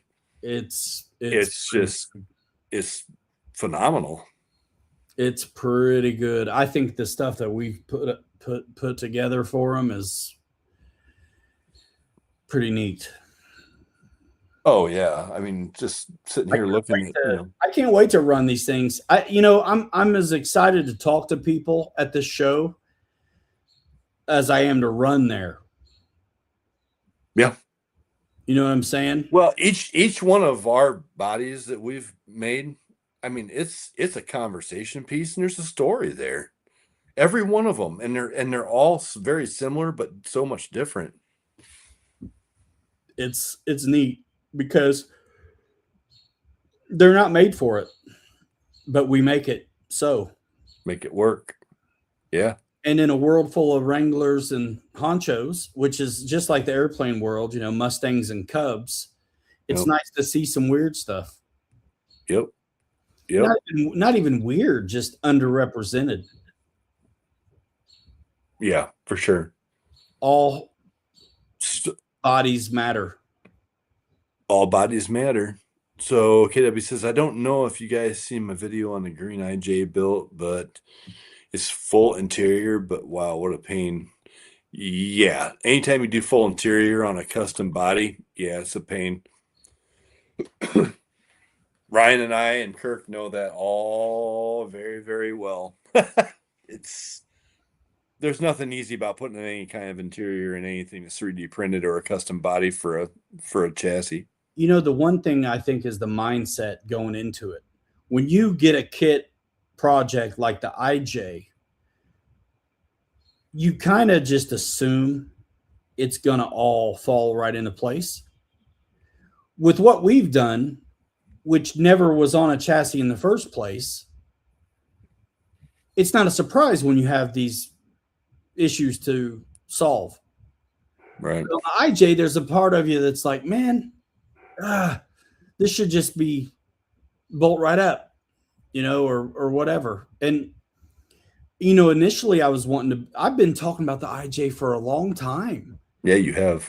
And I was like, I almost stripped down my Phoenix VS410 to do it. But I realized how much of that original bolt-on stuff had to come off to do it. And I was like, no.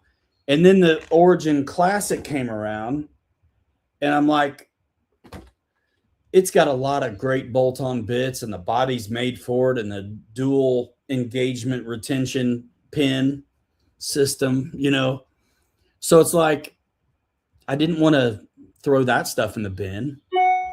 And so once they had the 10.3 conversion kit, I was like, I'm in. Mm-hmm. Let's do it. And now there's a new 10.3 builder's kit out there, which is different again. Yeah. Than the stuff the shock towers are different, and the body mounts it comes with are different. Yeah. And Chris, our buddy, worked it out, but he had some more he had more messing around to do than I did on mine. Yeah. Yep. Mike Bird's asking if you're camping at BTC. Negative Ghost Rider. I'm staying at I think I'm going to be at an Airbnb on the couch with some dudes. Yeah, I think you are. Yeah, Kirk and we decided to get a hotel room months ago.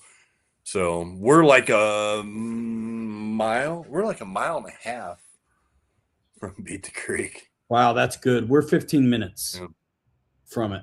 Yeah, which isn't bad. You know what? Kirk and I, we're just going to open up the tailgate on his truck and sit there, and when we get done at the end of the day, we're just going to sell RC parts out of the back of his bed of his truck at the hotel. I told my wife I'm thinking about bringing a banquet table, one of those fold-up tables. Yeah, we'll have one. Dude, That's and what we're just gonna do. open up the back of the vehicle and just sit there and take a load off and talk to people. Yeah. Yeah, I don't care if I sell stuff. If I do, that's cool. I'm fairly attached to most of this, Mm-hmm. but I have this thing where even when I don't want to get rid of something, I've made it. I make myself get rid of it if somebody wants it. Mm-hmm. My grandfather wouldn't get rid of everything, and we were surrounded by it, drowning in a sea of clutter. And I have that potential, so I on purpose have made myself in my life get rid of stuff that I really don't want to get rid of. Yep.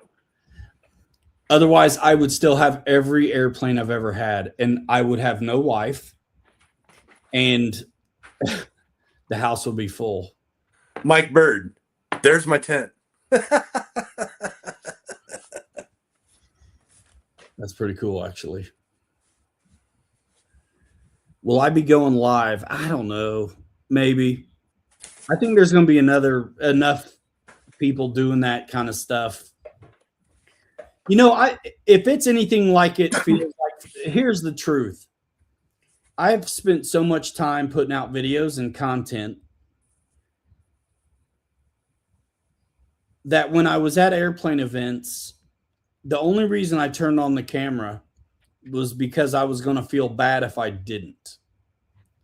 But I was content just being there in real time. If I had a gazillion followers, I think I'd feel more obligated to do it. I don't know if I will or not. I think there's going to be enough people doing that. I plan on filming something. I mean, I'd like to capture kind of the event, but it may be more hat cam. You know, when somebody's doing a review at a place like that, it's like, you're an ass. You know what I mean? It's like, be with the people that are here with you right now instead of the ones that are going to be with you later. So I think it's like, you know, capture the event, wear hat cam, get some selfie stick, make a good video. But I'm not doing any real one truck at a time kind of reviews, I guess is what I'm saying. I don't know. I've never been to a crawler event. I don't know how comfortable I'm going to be, if I feel like doing that or not. Like I said, I think there's going to be a lot of people with cameras, and it's kind of like, watch their stuff. Yeah, like Pete and I were talking the other day. We want to get all of us together with the IJs on the 6s and go rip and have a blast. You know, I want to do some serious driving with my Vertex 6 and the IJ body on it because I want to promote my files that I did for it. I got to meet with the guys at Imagine for a bit and discuss some things. And yeah, but for the most part, I'm with you, Ryan. I agree. It's fun to be able to take good video and get good content and put it all together. But man, there's those moments like at a place like that, you just want to go out with your buddies and just like have fun. You know, you always feel like you got to get something because you'll wish you did. But it's Right. There's a balance, and you should, and especially in your case, I think where you've got something, it makes a lot of sense to want to document. But I think the engagement we're going to get in real time from those people is going to be fantastic. And I think if they know we have a social presence outside of there online, you know, they'll just be new members of this little community, you know? Right. And that's cool. That's cool. Yep. It'll do what it does. And I think with our bodies, we've got 10 scale and 6 scale. We're going to talk to a lot of folks. Oh yeah. So, I mean, I'm almost more interested in documenting those interactions than any kind of running these trucks. Yep. Because, you know, we can film these trucks anytime here. Ty, I got a tent, buddy. this is where I remember doing these airplane events, and I was like, I want to just be at the event. And I want to fly and I want to do my thing. And I always wished I had just paid somebody $100 a day or something to film, because I don't want to handle the camera at those kind of events. I just want to be there. I don't want to be the cameraman, but I always ended up being the cameraman because I thought it's going to be a shame if I'm not able to capture this to share with the guys that couldn't make it. So I feel like I always do the right decision for the community in regards to that, but I would rather maybe not be a camera person at these things. Right. Yep. Agreed. It's always nice to be able to afford a camera person, right? Well, that's why I never had one. Just gets that stuff for you. And so an event like this, it's going to be hard for me to pull a camera out because there's a lot of times that we're out, you and Kirk and I, and you guys are busy filming stuff. And I'm like, I'm not doing it. You know, I've already filmed everything that I've got. I looked into, I wanted to get a booth, but there weren't any left. There weren't any left. And dude, I do love, honestly, like YouTube and RC for me as a hobby kind of are very much folded in. I mean, I started YouTube not long after I started the hobby in general. And I was doing magazine work before that. So like the kind of marketing, sharing it, community stuff is I love it. But yep. You know, sometimes you got to realize it's like, how much am I going to, what you got to manage your expectations. And sometimes if you'll knock yourself out and you'll not get back what you thought you should. And it's like, just avoid that. Don't do anything. Be a complete slacker 100%. Yeah. Yep. Yeah, we'll see how it goes. We'll see what kind of internet we got. You know, I think that it's kind of like culture too, where it's like people might be sick of influencers a little bit at this point. I don't know. Maybe it's just me. I you know, here lately I've been seeing, I am one.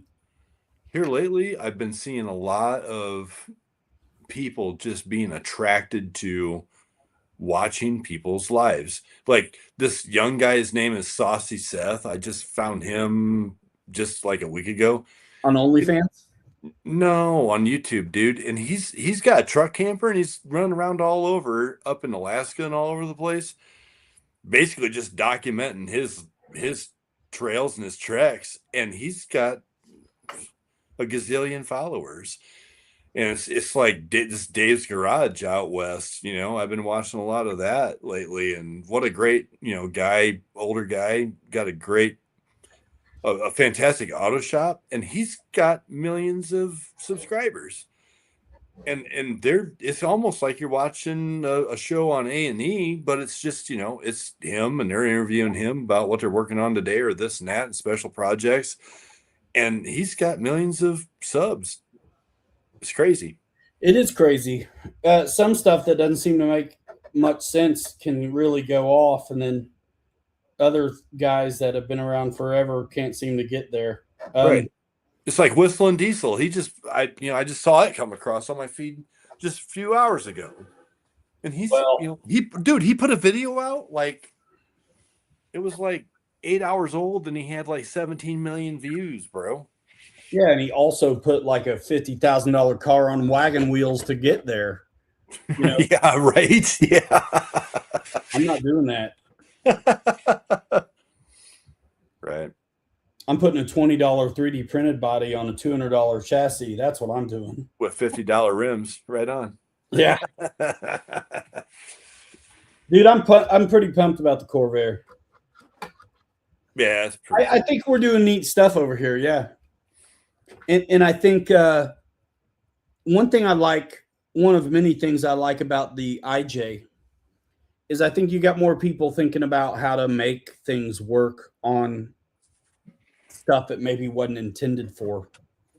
More people are talking about how to scale this and that these days than That's they were. that's why I like with the Vertex 6. It's like there's got to be an easy way to make this IJ fit on there. And yes, you and Chris and I talked about it after the live stream one night. And I was like, you know what? And you nailed it. I said, you know what? Next Wednesday night, and you were like, he'll have it done, Chris. He'll have it figured out. Yeah. So, hey Ty, if you're still on here, man, this is probably going to be CG's one new body that I'm working on for him. Yeah, man. His Tahoe. So, yeah. Got this one in motion. 110 scale. I'm bringing all my 3D printed stuff, bro, and a couple RTRs that I've got dialed in. Yeah, you know, I'm unfortunately I'm bringing the Vertex 6 with the IJ body, both IJ bodies for that. The IJ body on my one SCX6. I'm gonna bring my Avatar Orange Land Rover in my SCX6, and probably the dog truck in my Blazer body. And that's going to be it for me. See, I'm rolling down there by myself. I'm packing them, bro. Dude, yeah, you can stuff it everywhere and pack it in tight. And I'm bringing this ugly thing for whatever reason. Dude, that'll probably get the best of show, man. No, it won't. I keep saying that. That's what's going to happen. No way. There's so many guys that are way better and more detail oriented. I guarantee you that'll be the only one of those there. Well, there's good reason for that. That's why you're probably going to win Grand Champion. Come on, no way. There's going to be so many good builders there, dude. Oh, yeah. I've seen video of what they do. It's crazy. It's crazy. I am in love with the 10-3, though. It's hard to believe that I could like something better than the base camp kit, but the new 10-3 kit, it feels good. Nice. Feels good. Stock oil, high clearance links, solid chassis rails, clipless stuff. Pretty sweet. Yeah. I got to get that Corvair done so it can mount to this chassis. Get it done. You got what, 3 of them to finish up before next weekend? Bodies? Yeah. 2 or 3. Yeah. The Corvair, the Ford, and the big IJ's close. The little IJ and the big IJ both need lights. I need to order them. You know, there's only one person that beat the creation that's going to look at us and go, those are cool, but you guys are nuts. You know who that's going to be, right? He's Canadian. There's one guy that's going to say, that's cool, but you're nuts. Matt? Yep. Why nuts? Because he can't stand making those great big tundras. Yeah, he's going to see us. Dude,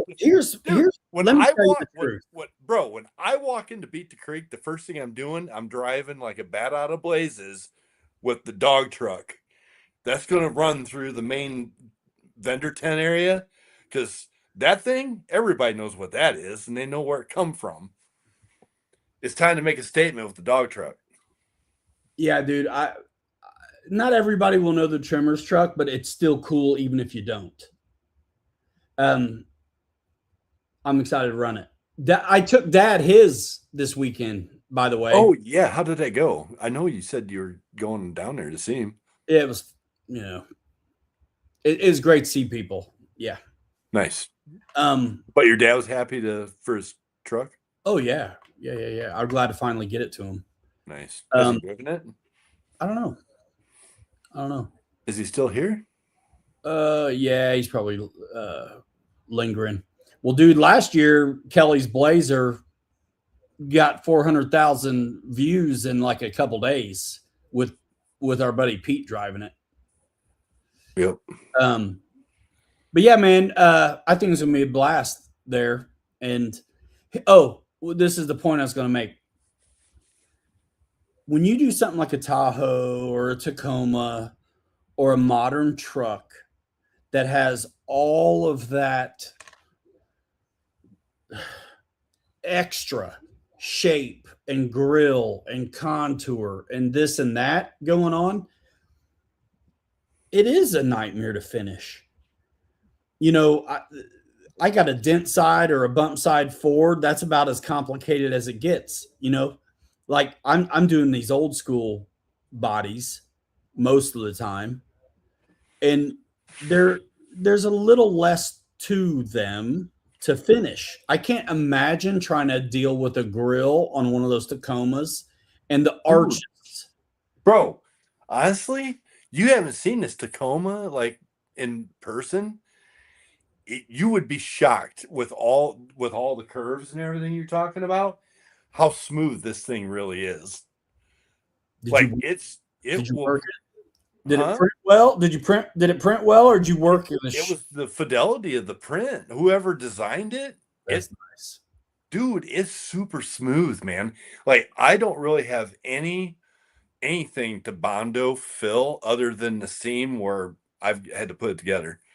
Everything Wow, else is smooth, bro. that's surprising. I'm looking at it right now again, and everything is super smooth.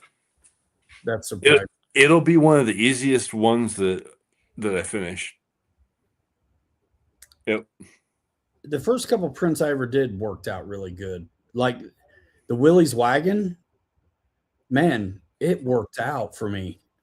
Yep. See, that's another one that I kind of want to put it on chassis. That's actually why I got the last 10-3 kit, because I was like, dude, I'm gonna put that Willie's wagon back on something. Can you see the shine on that? I printed a Ford instead. Yes.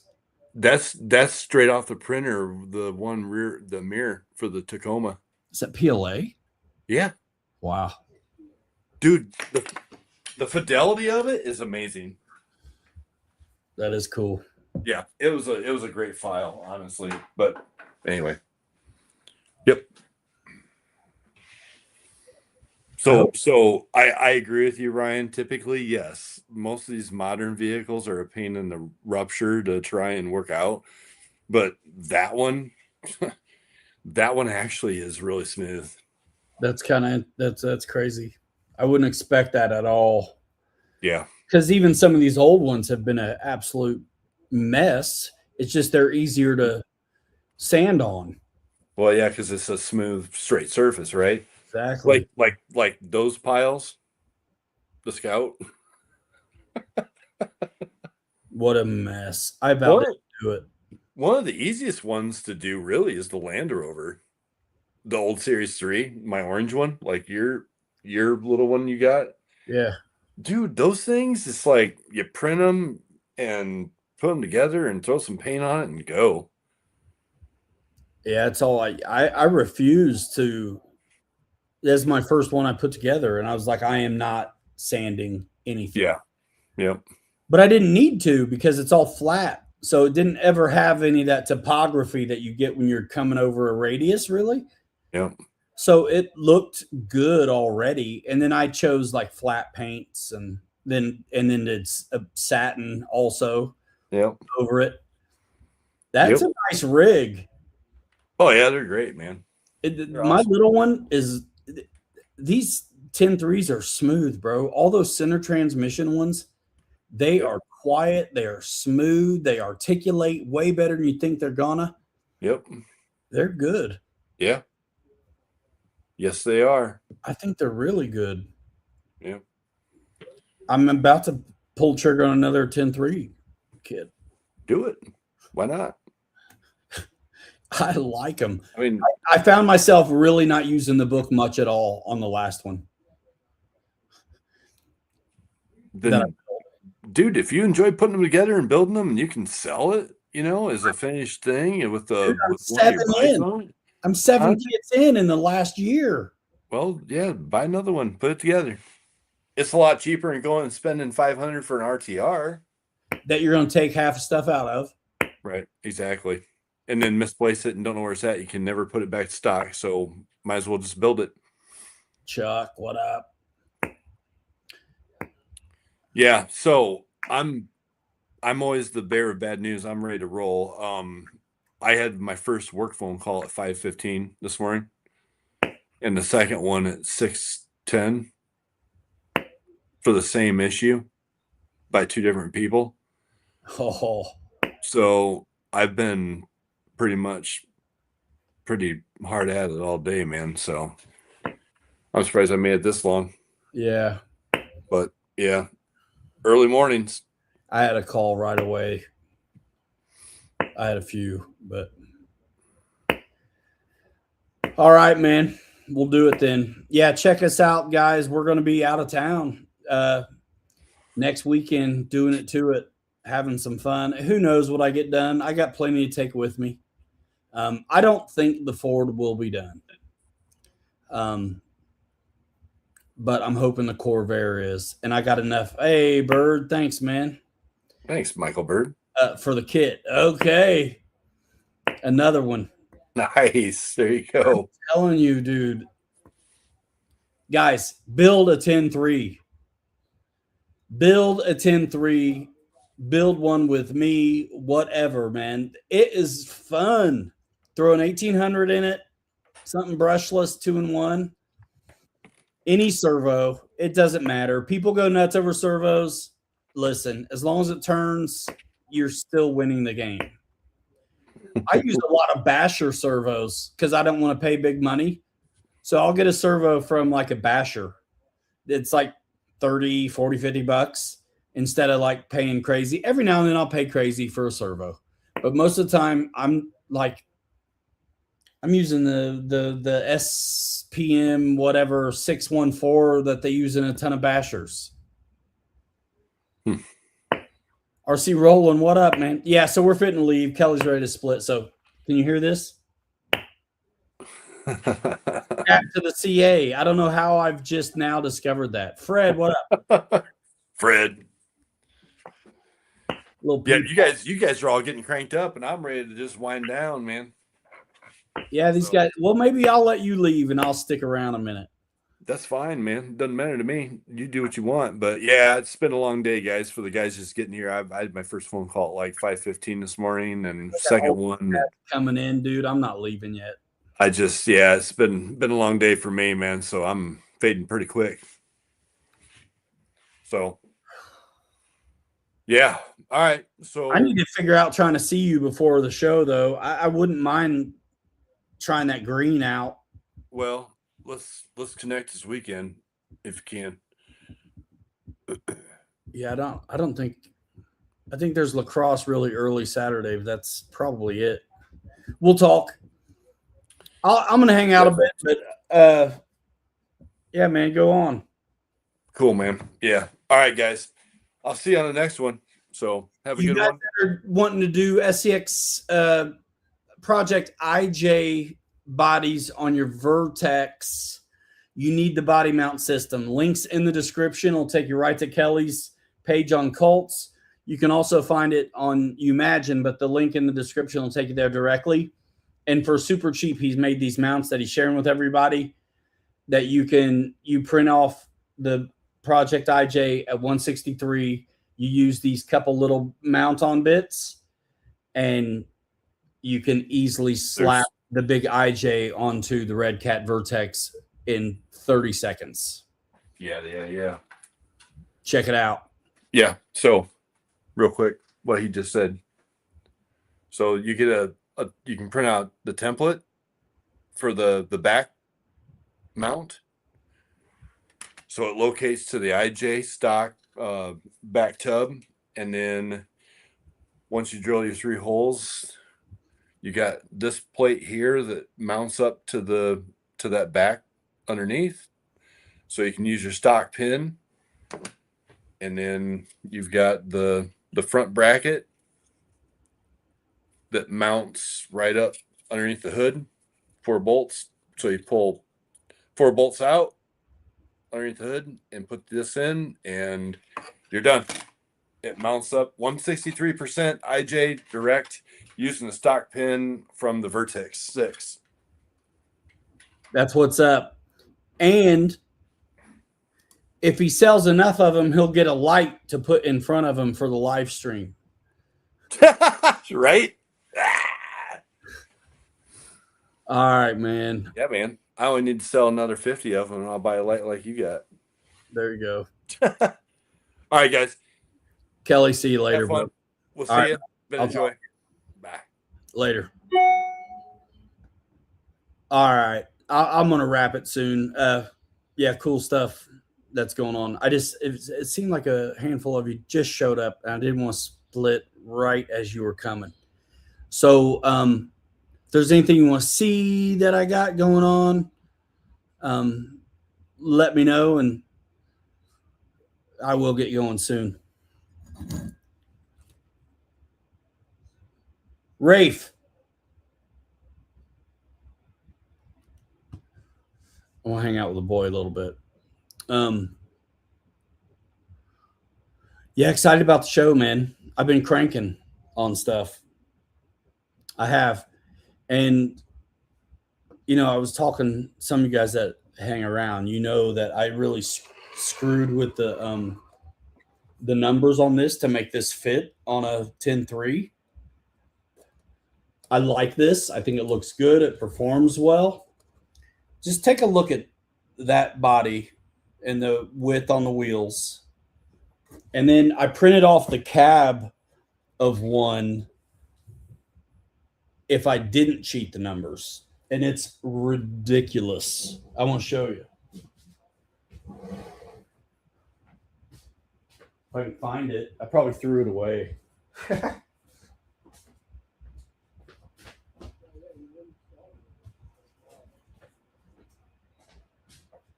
It's huge. And this is correct. The stream schedule, we go live at the event. I don't have a schedule, but this show is 7 o'clock every Wednesday night.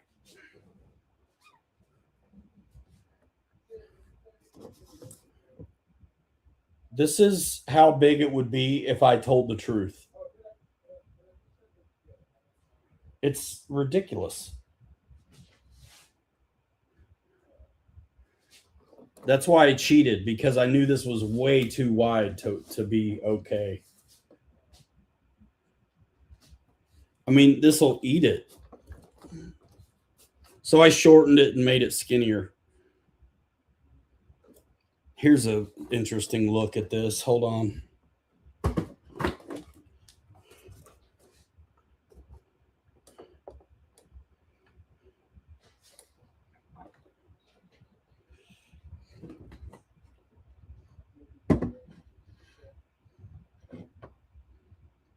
Look how much bigger it is. Yeah. So that's why I didn't make it this big. I cheated because I wanted it to fit like this on the wheels. I like it. So it doesn't really exist in real life, but mine does.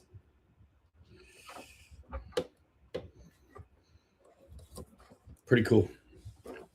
I like the patina. I did put a 5-minute video out on this last week, I think. Fred, thank you so much. Everybody, thank you for the super chat, Mike. Thank you, man. Yeah, I'm still torn on making that one big, but I had it sitting on a chassis. Honestly, hey, I'll just do it. This one's pretty easy to undo. So the worst thing about undoing this is the lights. But this has the clipless coyote mechanism on it that I've integrated into this build. And so it's a pain, but I can get it off. No worries, Fred. All I got to do is unplug the lights and I can just mock this up.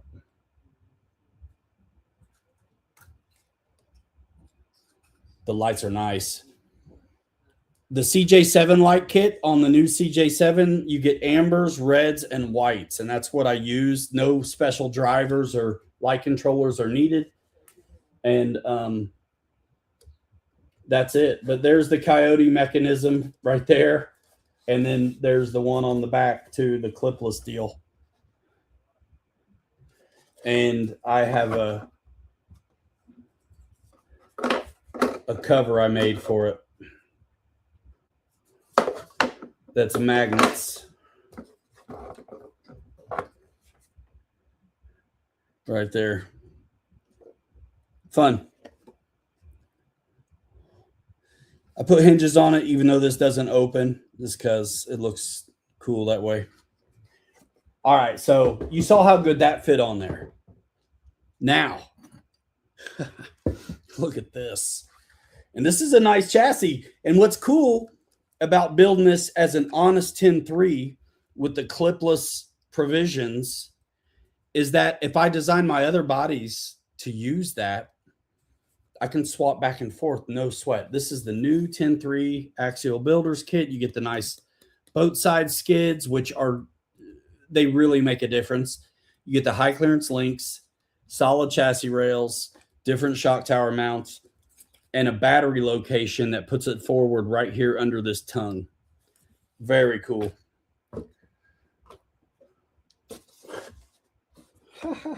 This is so dumb though. This is what it would be. And I'll turn it around. The white side might show better. I haven't done any finish work, obviously.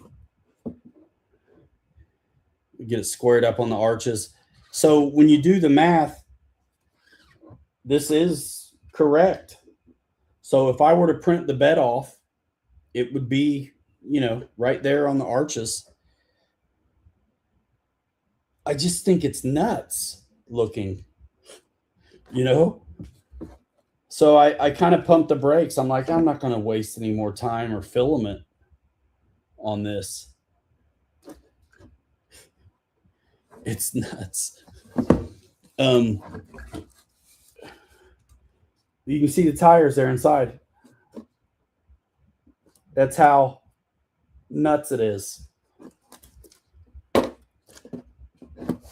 So if you look at one of these in real life,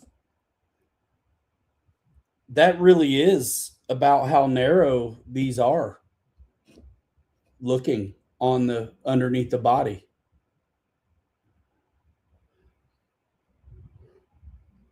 So that's why I think the cheater version is the way to go. It almost does fit the 6. The body, the truck bed won't fit the 6, but the cab does, and the wheels stick out. If I printed one though legit for the 6 wheelbase, I'd be in the same boat where it would be exorbitantly huge looking. So I would want to cheat it too. But it would be bigger than that one. If I had multiple printers, I might do something like that, but I don't. I think I made a good choice too. And then, man, this clicks back in so slick. Bro, I'm not going to worry about the wires right now.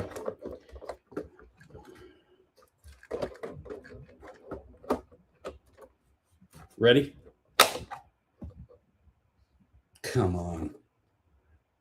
There it is. Let's go ahead and put the Corvair on this real quick. And the Corvair is not done, but it's getting there. So right now the Corvair is sitting on 419s. These are 475s. Chuck, thanks, man. I don't even know how many members I have right now. I should look.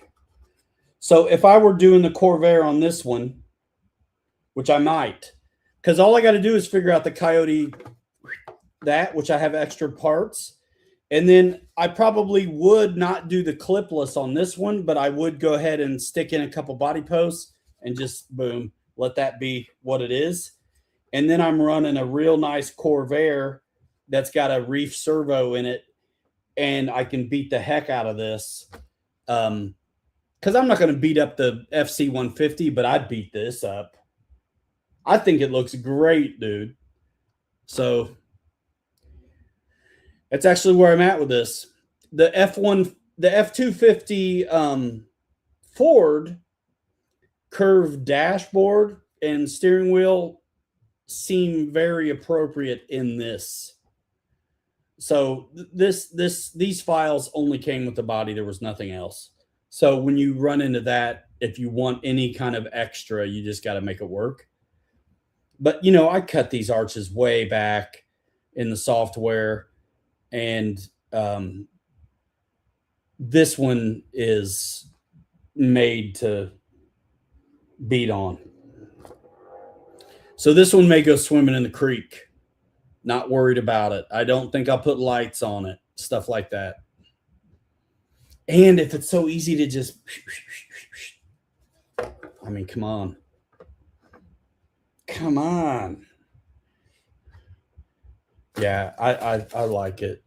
I haven't really done much other than I played around with it a bunch with just an airbrush, doing some things, and then started throwing the Bondo on it and gave it a quick sand. But it shows a lot of the lines right now, and so it's nowhere close to done. But there's something about while I'm getting them done, I really like the looks of. So this one needs the whole thing touched and sanded. A little bit of Bondo in just a couple spots. Layer or two of paint. Sand it one more time, and then just kind of leave it. Let some of the paint show through. Let some of the Bondo show through. As long as I don't over sand and get into the lines, I can live with it. Clear coat it and call it a day. But yeah, I mean, printing the bodies isn't hard. It's figuring out how to mount them is always the challenge. And you can do body posts. Of course, then you're going to see them. Since the 10-3 builders kit comes with this clipless business, I try to use it when I can. Matte clear and call it. I will once I get the lines gone. There's something about once you've done the work to knock the lines all away, like this is smooth feeling right now, even though you see the lines in the hood and the roof. You see the lines, but you don't really feel them.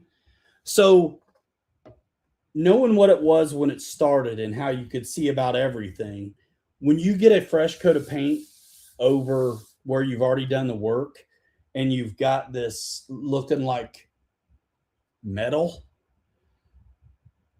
that's pretty satisfying. That's pretty satisfying. And honestly, yeah, I didn't take much time on this FC150 ugly Jeep deal. And, you know, a lot of patina hides some of that. So that's cool. But I did work on it enough to hide a lot of the lines. So I'm happy with it.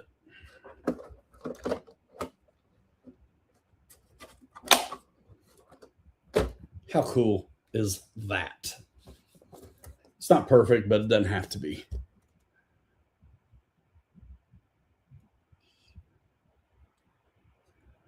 I dig it, guys. Thanks.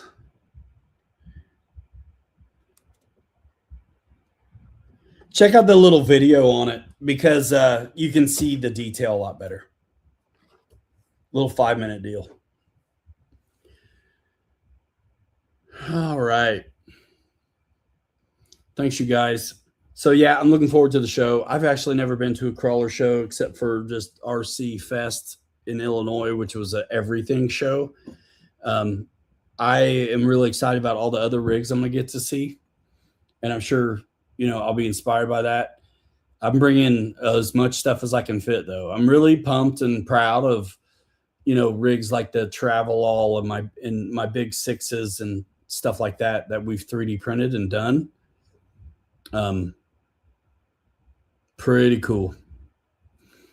Here's another example of the lines showing through. Like I've sanded it to smooth, but you can see what you're up against depending on how you orient a print. And so I like the Bondo to show through, but I don't want to see the line. So this one needs paint and sanded again. It's never been painted.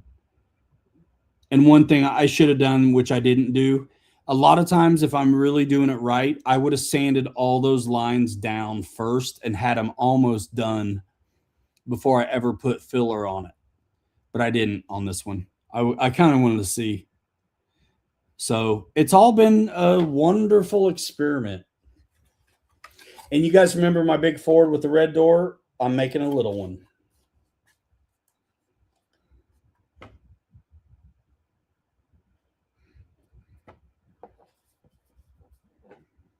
Yep.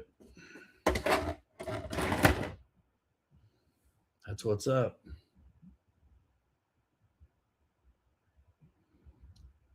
Which one, Mike Bird? The trimmer's truck, the little trimmer's truck? What's your other favorite?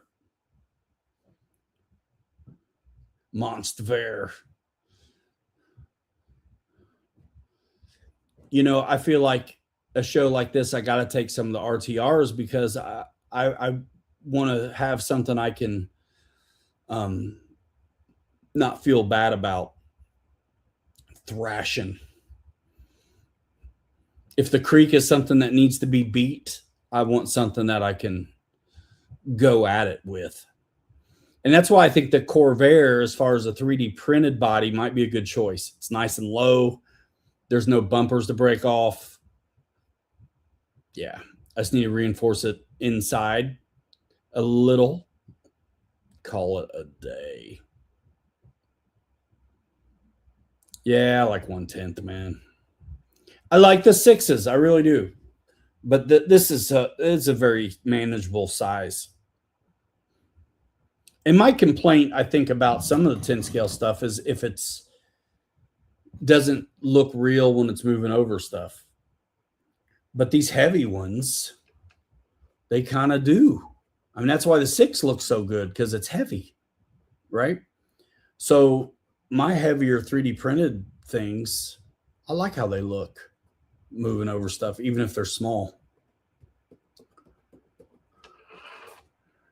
And I keep using that driver for everything. Oh, by the way,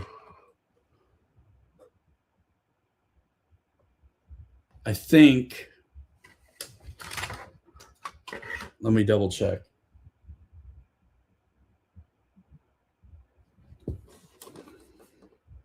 Yeah. So the dashboard in this Jeep is also a F250. F250 dashboard, CJ7 seats and driver, and then a bench seat that was the F250 as well. And then an International Scout front grille shrunk down for the screen on the cab over engine breather deal.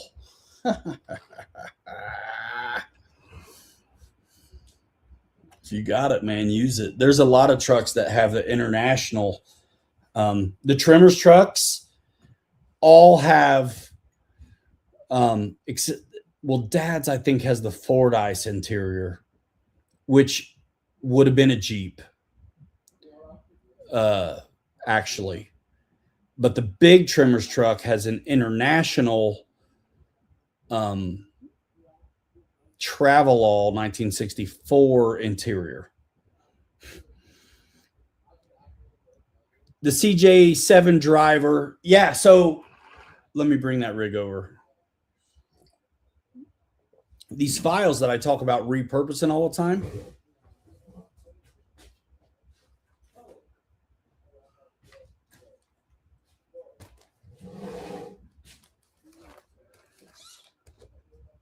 It's the Night Customs has a CJ7 full like depth interior and articulated driver set of files. And now I put Richard Dreyfuss's head on here, but it's supposed to be, I got an extra head around here. There it is.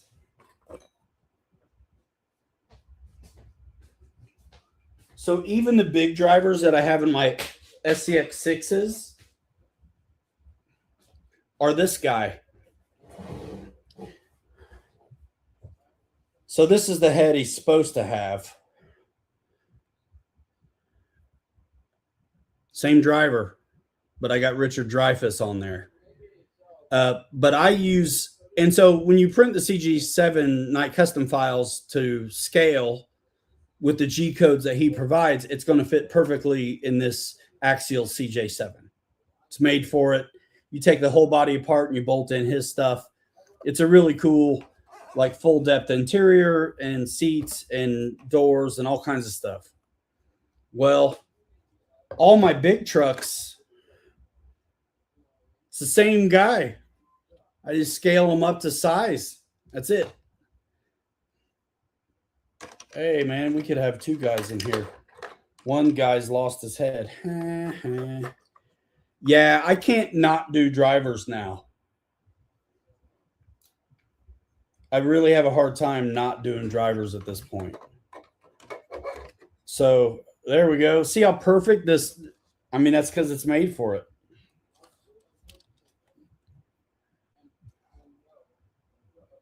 And what's cool about the, you know, some drivers are just kind of a static deal. What's neat about the way the CJ7 driver comes together and why you can see that I use them on everything. You know how my rig's always got a guy's arm hanging out somewhere? You know what I mean? Arms hanging out. Because the shoulder is ball and socket. The forearm is ball and socket. Right? The hand, ball and socket. So what he has you do for these, he tells you to get winch line because it's a string that's strong that won't stretch. And you thread the winch line through the shoulder, the forearm, and the hand, and you glue it to the hand. And then when you've got your guy, you run the string through the hole. And then you just pull the string over the ball in here, hold it tight, and CA it to the ball. You got a ton of surface area on the back of the ball that holds the string down. And then you've got an arm that's not going anywhere that can articulate and move wherever you want it.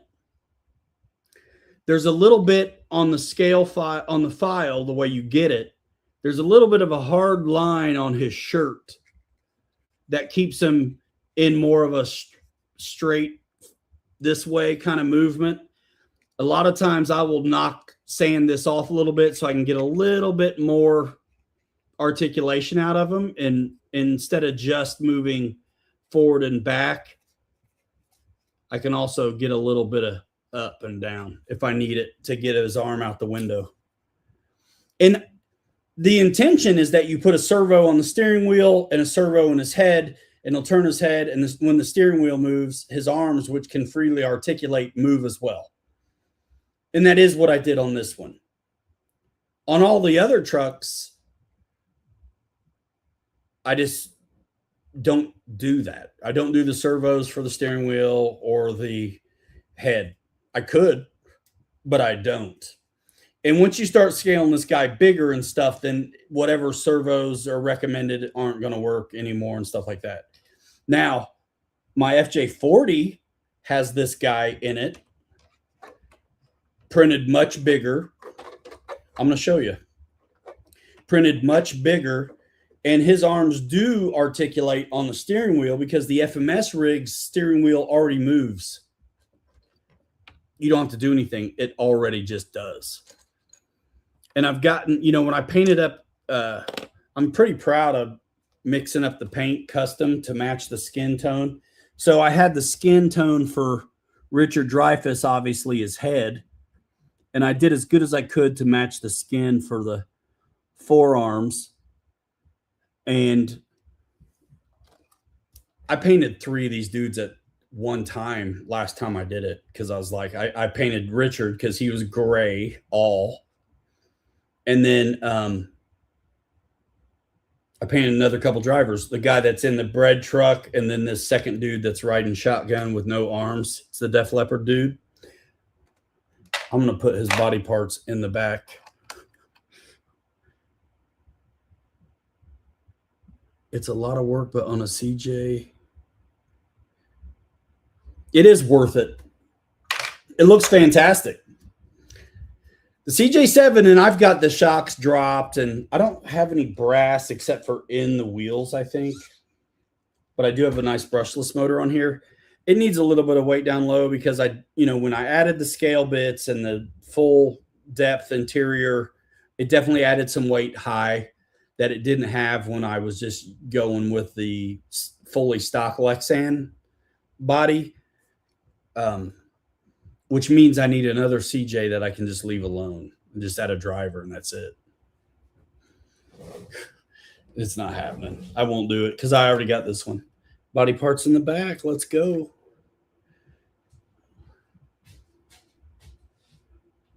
But this is the same guy. I keep reusing them because why wouldn't you? So there's the CJ driver again. But he's been blown up to a bigger size. There he is. Fits good. And it's nice to have a driver that's got full legs and also arms that move. You can put where you want. This thing's nice. Leafer.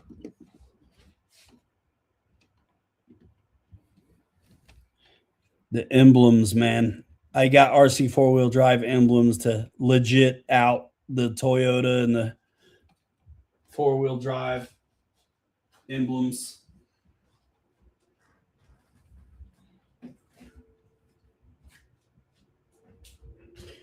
I tell you, you want a scale rig without going crazy on the money, dude, the FJ40 is sick. And you can buy the $50 leaf kit for the Atlas and bolt it on there. It's pretty sick. But yeah, that's what I'm saying. Once you buy the files, you have them. Dude, that little CJ7 driver is in vehicles this big, this big, this big, this big, this big. Sometimes you got to print them a couple times to get it right. And what's neat about this stuff is if, like, every now and then I'll build a truck where this is the right size guy, but his foot's into the transmission or there's not enough floor for the foot. Heat it up at the knee and bend it. That's it. The driver in here, because of this weird floor on the cab over Jeep truck, I heated up his feet and I bent his toes down. So it just looks like he's straightening out his feet. That's it. It just looks like they're, straight. Just heat it up and bend it. You could cut it off, but if you can keep it, you might as well. I printed this dude off for the big IJ and he's not quite big enough. Shoot. So I should print off the rest of the bits for this, just so I have the guy for whatever thing he goes in next. But the IJ dude needs to be taller. You can put something under him to get him to sit taller in the seat, but on a Jeep where you really see everything from the side, there's no way to hide anything. So you would have to I'd be inclined to glue on some construction foam because it's kind of contoured to fit the seat. So his butt's not as thick as his legs. So if you glued on a 3/4 inch piece of construction foam on his butt and then finished it, sanded it, you could get him. I might be able to get him tall enough to drive the IJ. That's not a bad idea. Thanks for joining the channel, Chuck.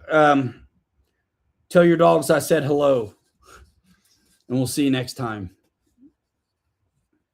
I have 4 brushless Hobby Wing 2300 2-in-1 motors and 5 of the FMS brushless motors and ESCs. Bro, are you trying to give Lyndon a run for his money or what?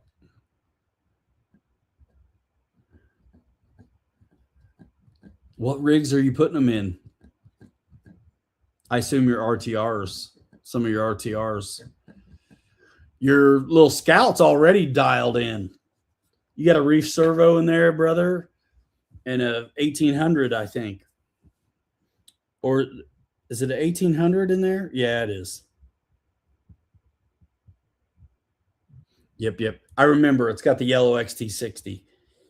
Because for a minute I was thinking it might have a Spectrum brushless 2-in-1 in there, but it doesn't because it's got the yellow XT60.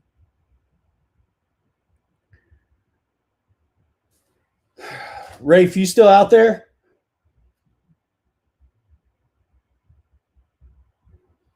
Nope.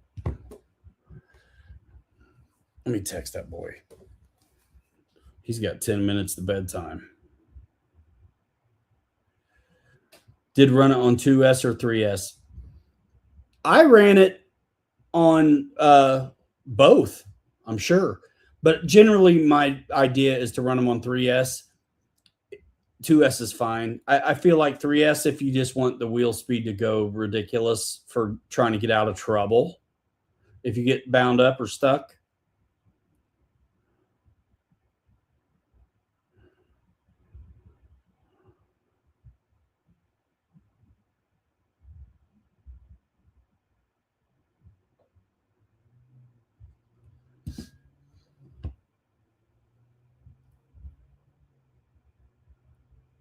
It smelled hot on 3S?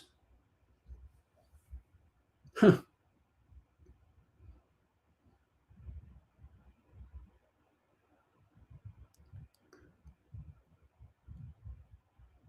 Dude, do you have the driver guy plugged in? He moves, right? So, I made the CJ and that guy and that Scout move.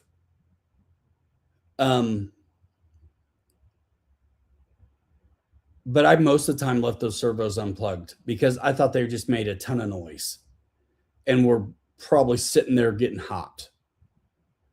I wonder if you unplug those and run it on 3S and see what you get. I mean, it may get hot. I mean, it's the base camp pinion and spur, so it should be appropriate as far as the gearing goes. Does the motor get hot, or is it the servos and that driver sitting there working the whole time? Because think about it. If it's tied to your steering, they're working a lot.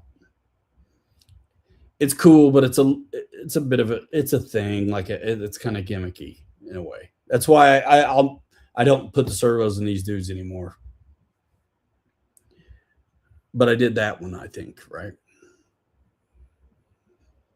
It's cool, but oh, okay.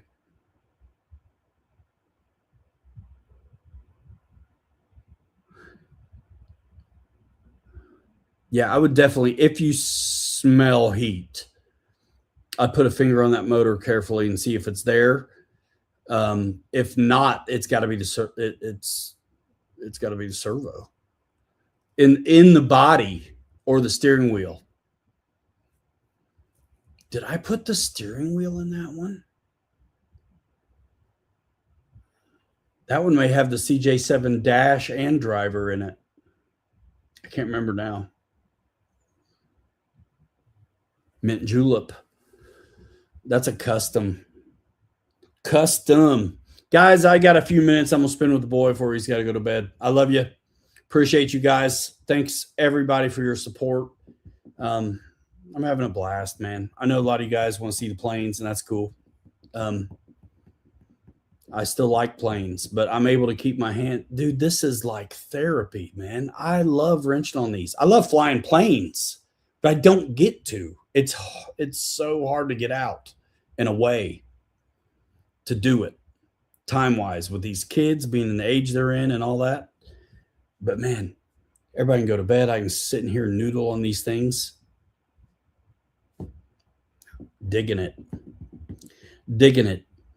It's the Campbell soup can of RC, you know. Trucks are a little more accessible than planes. If you think about people's experience, more people are going to have a connection with. Not everybody had somebody that they knew that flew. You know what I'm saying? We'll see you in the next one, guys. Appreciate you so much. We're out of here in 5. Hanger Rats forever. We'll 3 you later. You're too good to be forgotten. We'll see you next time. Bye now. Comment on something. Go check out this ugly bread truck if you haven't seen it yet. Ugly. I think we need to let you guys vote on what I make next. So if you're not following on the short form, do that. RC3D Fab Factory on Facebook. Also, just Ryan Ramsey on Facebook. You know, follow me because I'll post there. Bye. Boom.